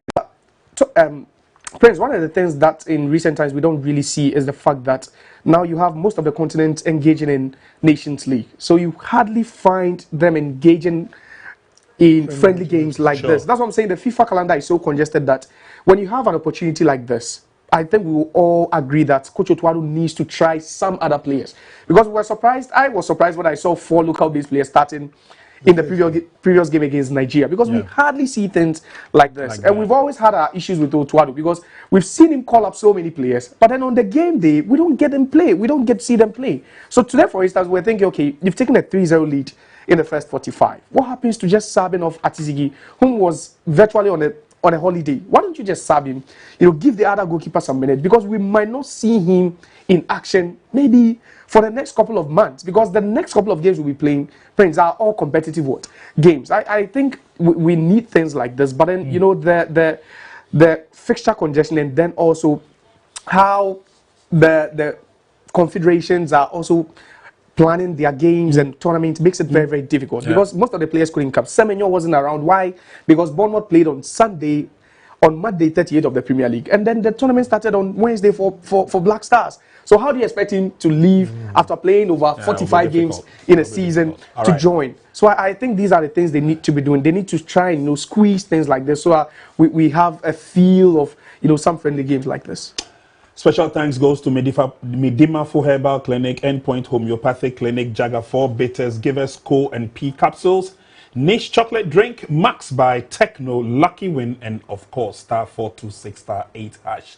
That is the code of the moment. Let's do a quick break. When we come back, we will recap the goals, some of the highlights of the match before we bow.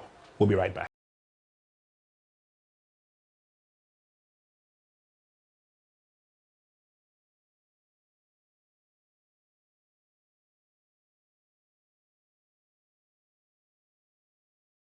So what about what your papa yeah, this is my secret. Give us P capsules. Pema wa won din from no one to me to my din one pem. Give us P capsules. Obedu as mama. Ono enemy lawyer. Anti lawyer no na show bottom. Are you bro? They na pon me sin ba bet sia mo a ese ni die. Bosano. No.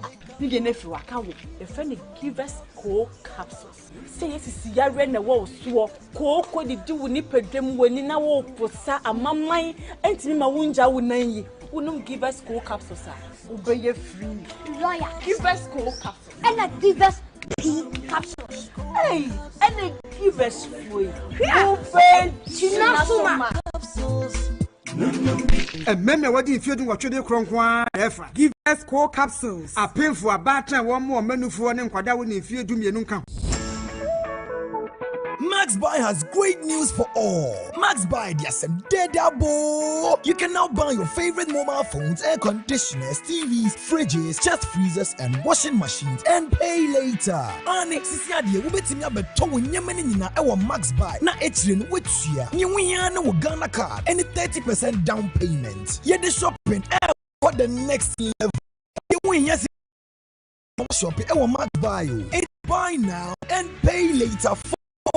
For further enquiries, call us on 054-401-9552. Terms and conditions. Max Buy. Happy life. Everybody knows Acrobato. And if you know Acrobato, it means you know Endpoint Homeopathic Clinic. As an international journalist and actor, my health is my priority. Endpoint Homeopathic Clinic is my pillar in terms of my health.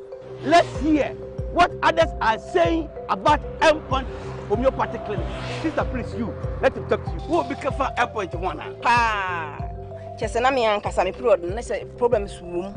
Ntina ma wo ho idea ma me papa chesena nya asem ketewa. Na mkwan point no mo hwe me modem no mo hwe bibia na so mo meduro me fae no ene ma won kra me enu foforo kwa na mkwan mu a eba. Ti ene je dia ba fie pa. You heard everything yourself. Me ma me no adwodwo eda ho a wontumi nante. And then you call Endpoint, or Mama Nura, and then the white dear, what's me a sorry ananti. That's Endpoint for you. Of Acrobato. Hello. Hey, what chair? Okay. A free bra with the Endpoint, what does it? I'm a choir, no. me jo so se ma na nkɔ yie ɛmpa so na ma yɛ mmerɛ nyina na ma gyina sɛ bɛrima na me ne me fiefo deɛ ɛhɔ na nyina gyaresa. You heard everything. I have secret. M-Punch is my secret. M-Punch homeopathic clinic. I'm free.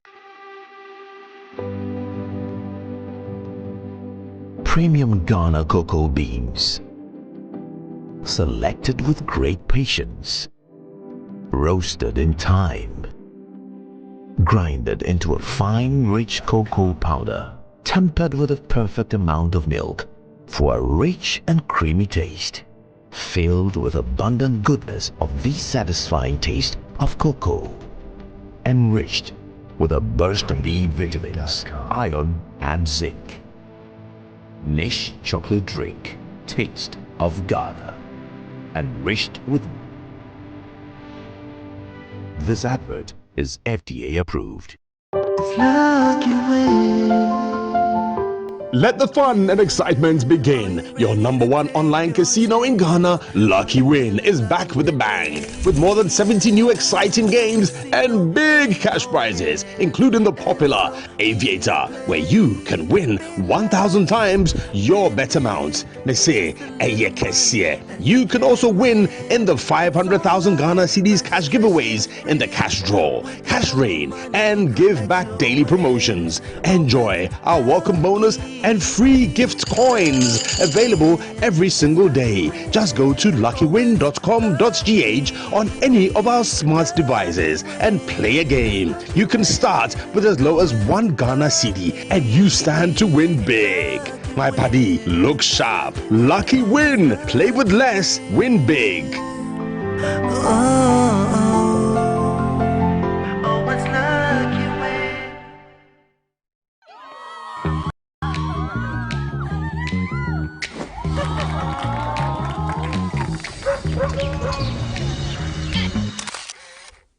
They say life is about moments, those fleeting seconds that vanish in an instant. From that first unexpected connection, I have captured every breath of our story with the Techno Camon 40. With a quick double tap, the phone comes alive.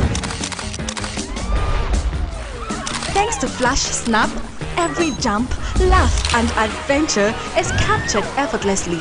Playful, spontaneous and real.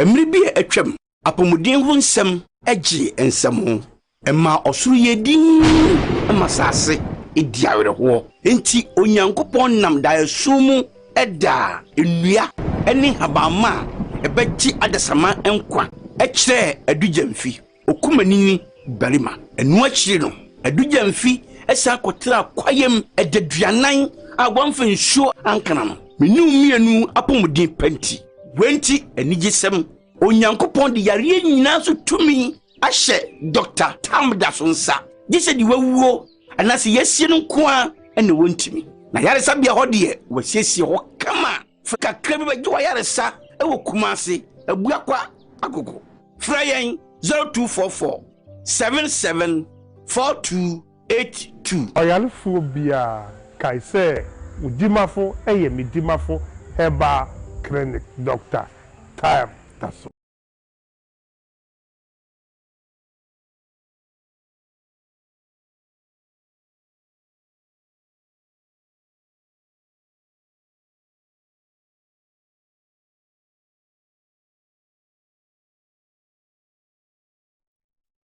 All right, thank you very much, and welcome back into the studios here at Max TV. For those of you who may have missed it, there it is, full-time scoreline. Trinidad and Tobago 0, Ghana 4, and that was the match for third place in the ongoing 2025 Unity Cup. And we'll be sitting back and waiting patiently. A couple of hours later, the Nigerians and the Jamaicans will also come show us what they have got in terms of the final encounter. We'll be taking a look at the highlights of this game, the goals, the missed chances, especially, so my guest can walk us through exactly how things went and how they perceive them. We've spoken about the quality of the players, especially those who came to join the team. We saw some good, wonderful work from Afenajan and co. We'll take a look at all that. Plus, of course, looking into the future in terms of the World Cup qualifiers, does this give us a good standing? Does this give us a good base in order for Coach Otuado to build a formidable team? Don't forget that if we scale the qualifiers for the World Cup, it will be the World Cup proper. And like Coach Abiu has already said, there could be situations where some key players may not be able to make the trip. It could be due to injuries or any other worries. And so again, how important this step is for the technical team to take a look at other players who can fit into the original mode. Coach Abiu is still with us. Josiah Okoko is also with us. Let's walk through the highlights now, gentlemen. And that was leadership by example.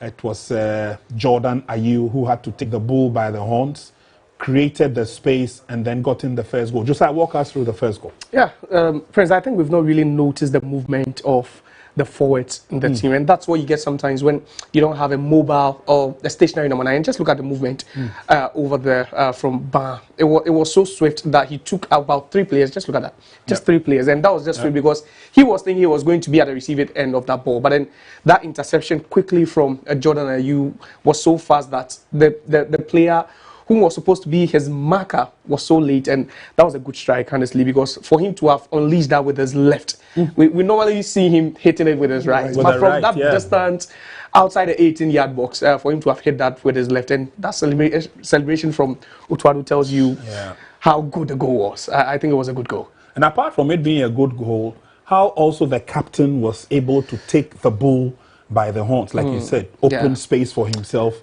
created the chance and the opportunity, and then on his favorite left foot, managed to curl the ball round. Coach, that must be difficult. It is, but it tells you always the nature of the pitch makes it easier for you.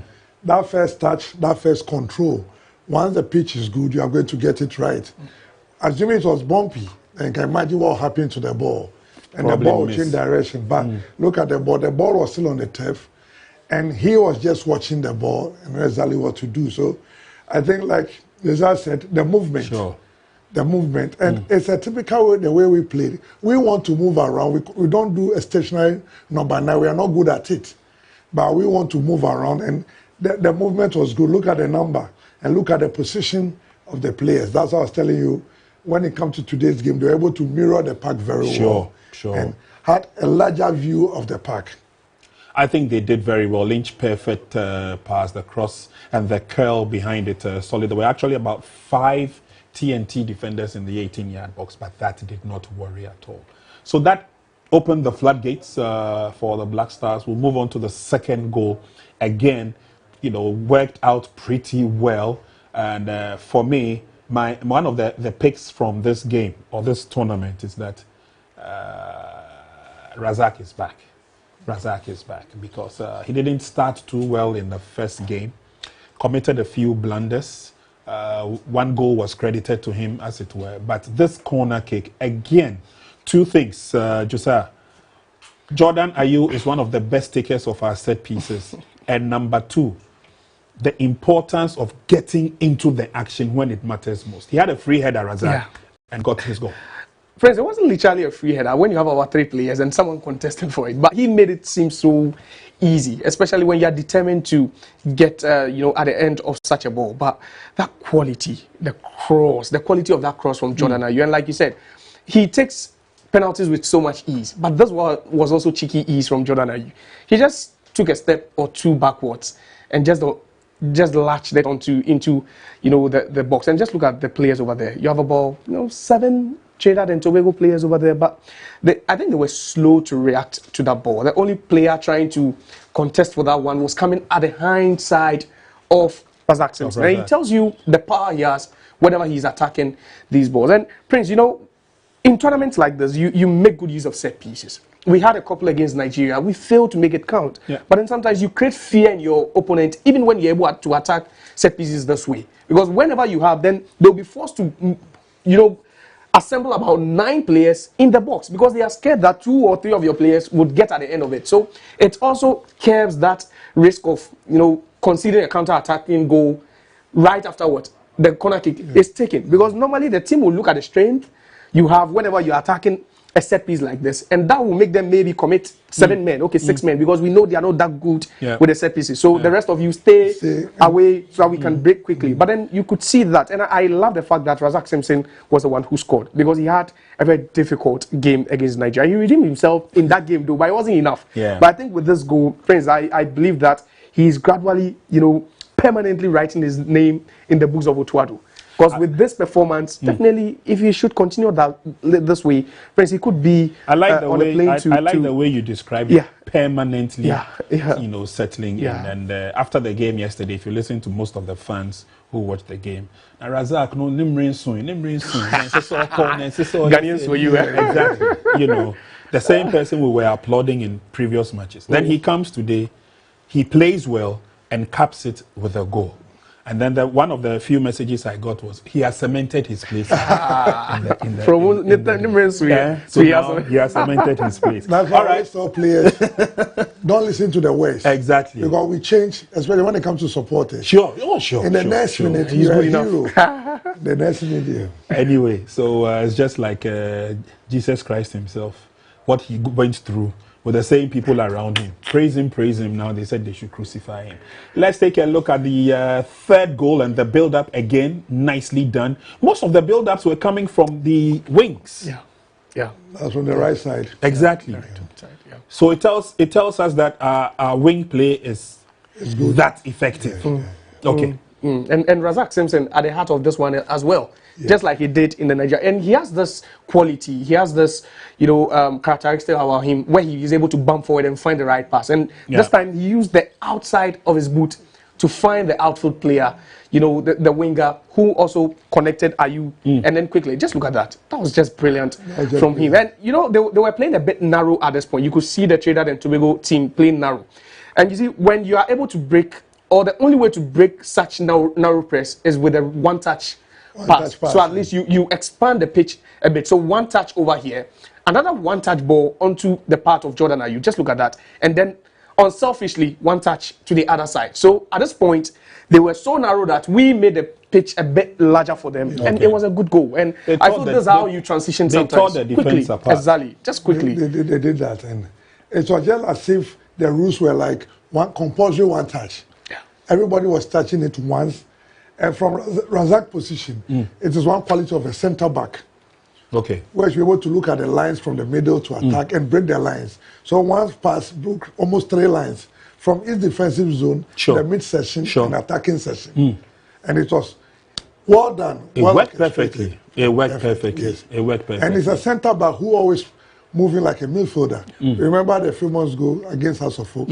Where he pounced on that particular ball. And hit at the 2-bar stroke. At the 2-bar stroke. So he's able to take advantage. And he's brave. Bravery, the word we used to describe him with somebody who is very brave. That is why that header looks so cheap. He was brave. If you are not brave, heading balls is very difficult. I think he knew what he was doing. In the right place at the right time, So we'll walk through again, and this was the icing on the cake, a howler by the goalkeeper. Coach, Nasulia can change.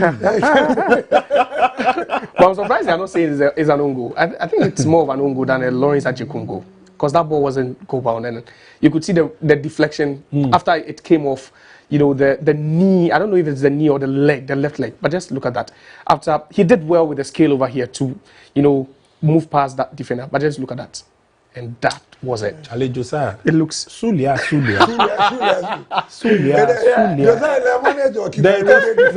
There is no need to describe or embellish it. I think I see your point. There was a little touch. Over there. But it kills the goalkeeper. Of course. You feel so sad. And I think happened to your team and your goalkeeper as well. Obviously, it will definitely boost the might of these young players, or the the debutants, let me put it that way. Because you are playing against a big crowd, you're playing in a competition that is internationally recognized. Your name appears on the scoreboard. What more can you ask for? But my worry, coach, is that after such a performance, the teams obviously are on break. Can we bounce back? Yes, we can, and we should. Especially when players understand that we are in a World Cup year. Yeah. You personally must believe in yourself and design your training program. I've come across NBA players who came on holidays in Ghana. They were looking for a particular court. They didn't get it. So their holiday was cut short. They were on holidays for 3 weeks. Wow. And once they can't find that court, because after 1 week, they want to start something. So the same way once you're on holidays, the holidays is broken into departments. Yeah. It's supposed to be 30 days. Yeah. But in between the 30 days, once you feel you've recovered very well, you look at your diet, what you eat, your water very well, and you prepare yourself for the preseason. That pushes you into the in-season, very well, then it gives you that performance. I see. But if you come on holiday, so there came a time when they were not trusting our players. They come with watches that will be able to determine whether you train or not. And it was compatible with your blood group. Okay.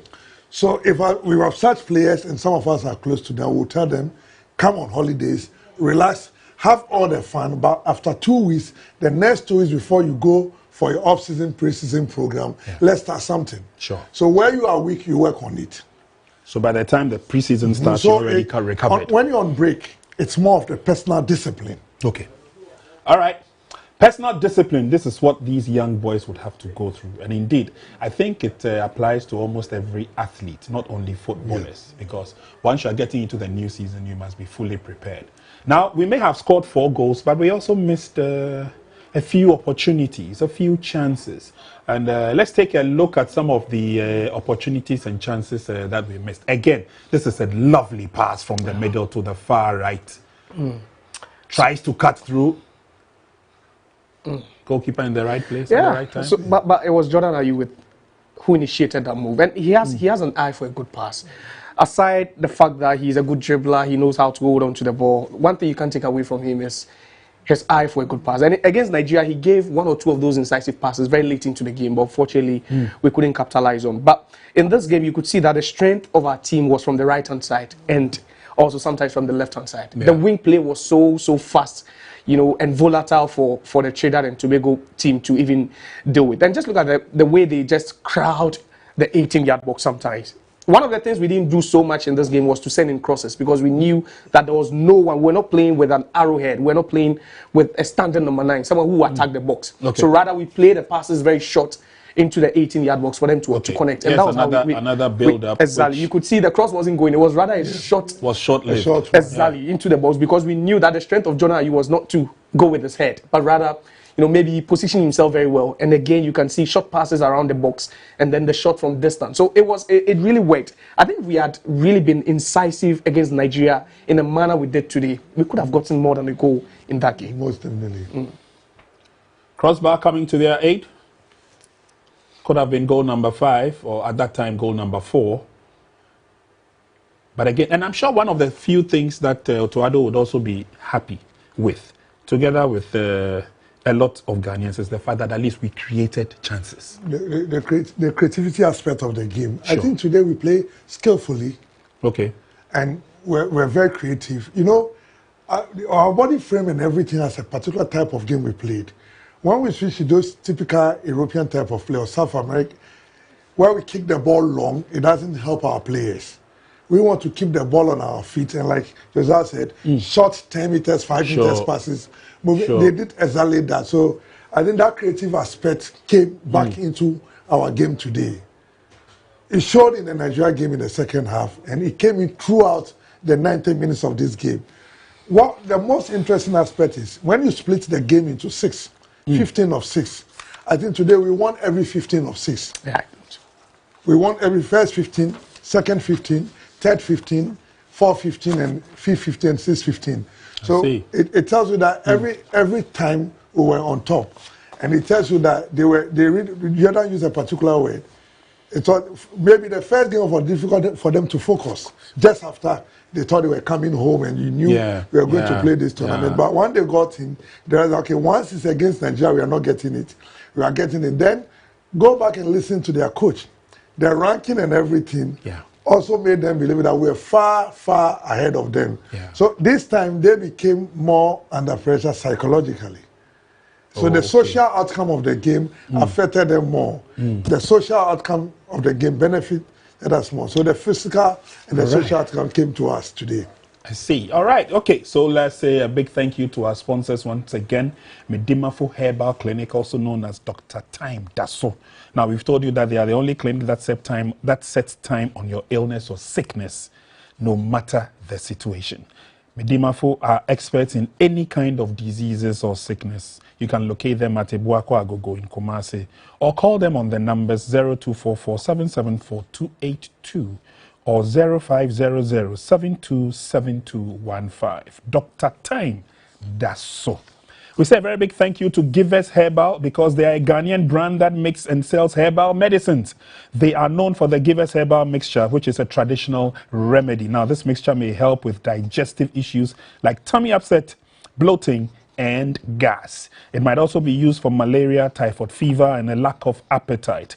Givers Herbal is part of the Givers Industries Limited, which also produces and distributes products like Co capsules and P capsules. You can find these products at Scarp Pharmacy Limited and other pharmacies. Or, if you need more information, call these numbers 020-748-5068 or 055-655-9872.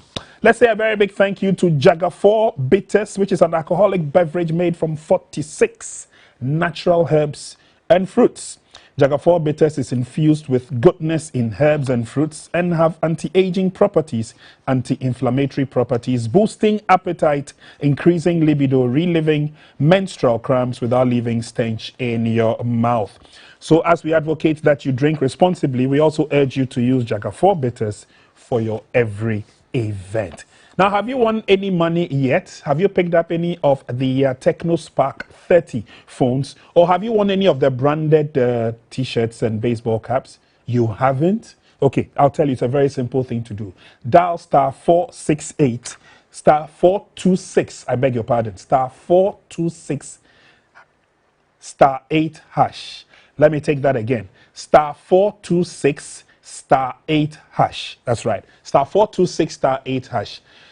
Just spend 10 CDs on that code and hey presto, you could be walking away with a brand new phone. You could have 3,000 Ghana CDs in your pocket. You could have branded tops, baseball caps, and many more. It is as easy as that. This Max Unity Cap promo is powered by Mega Cash. And so don't forget about that. You only have a couple of hours to go because the promo ends at the end of the Nigeria-Jamaica game. So keep texting, keep texting, keep texting. You could be a proud winner of a brand new phone or some money or any other prizes that we're giving out.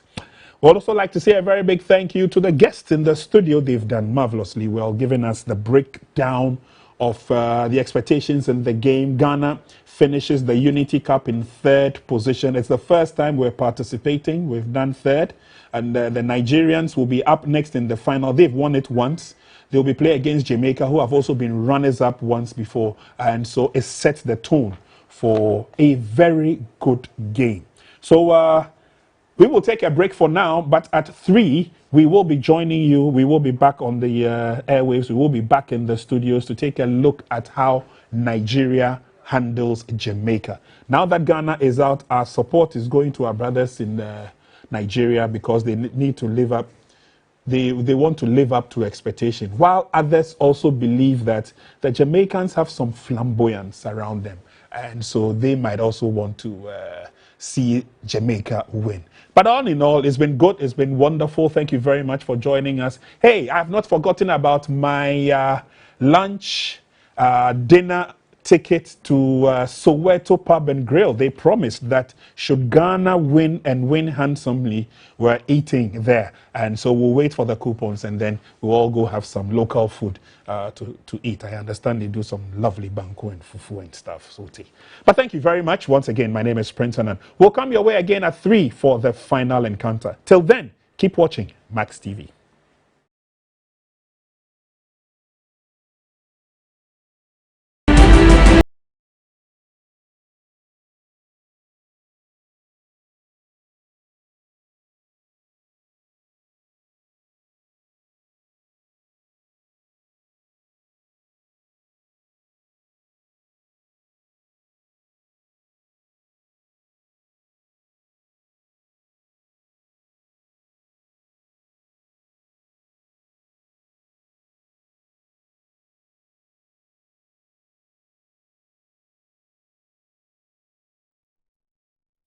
Max TV.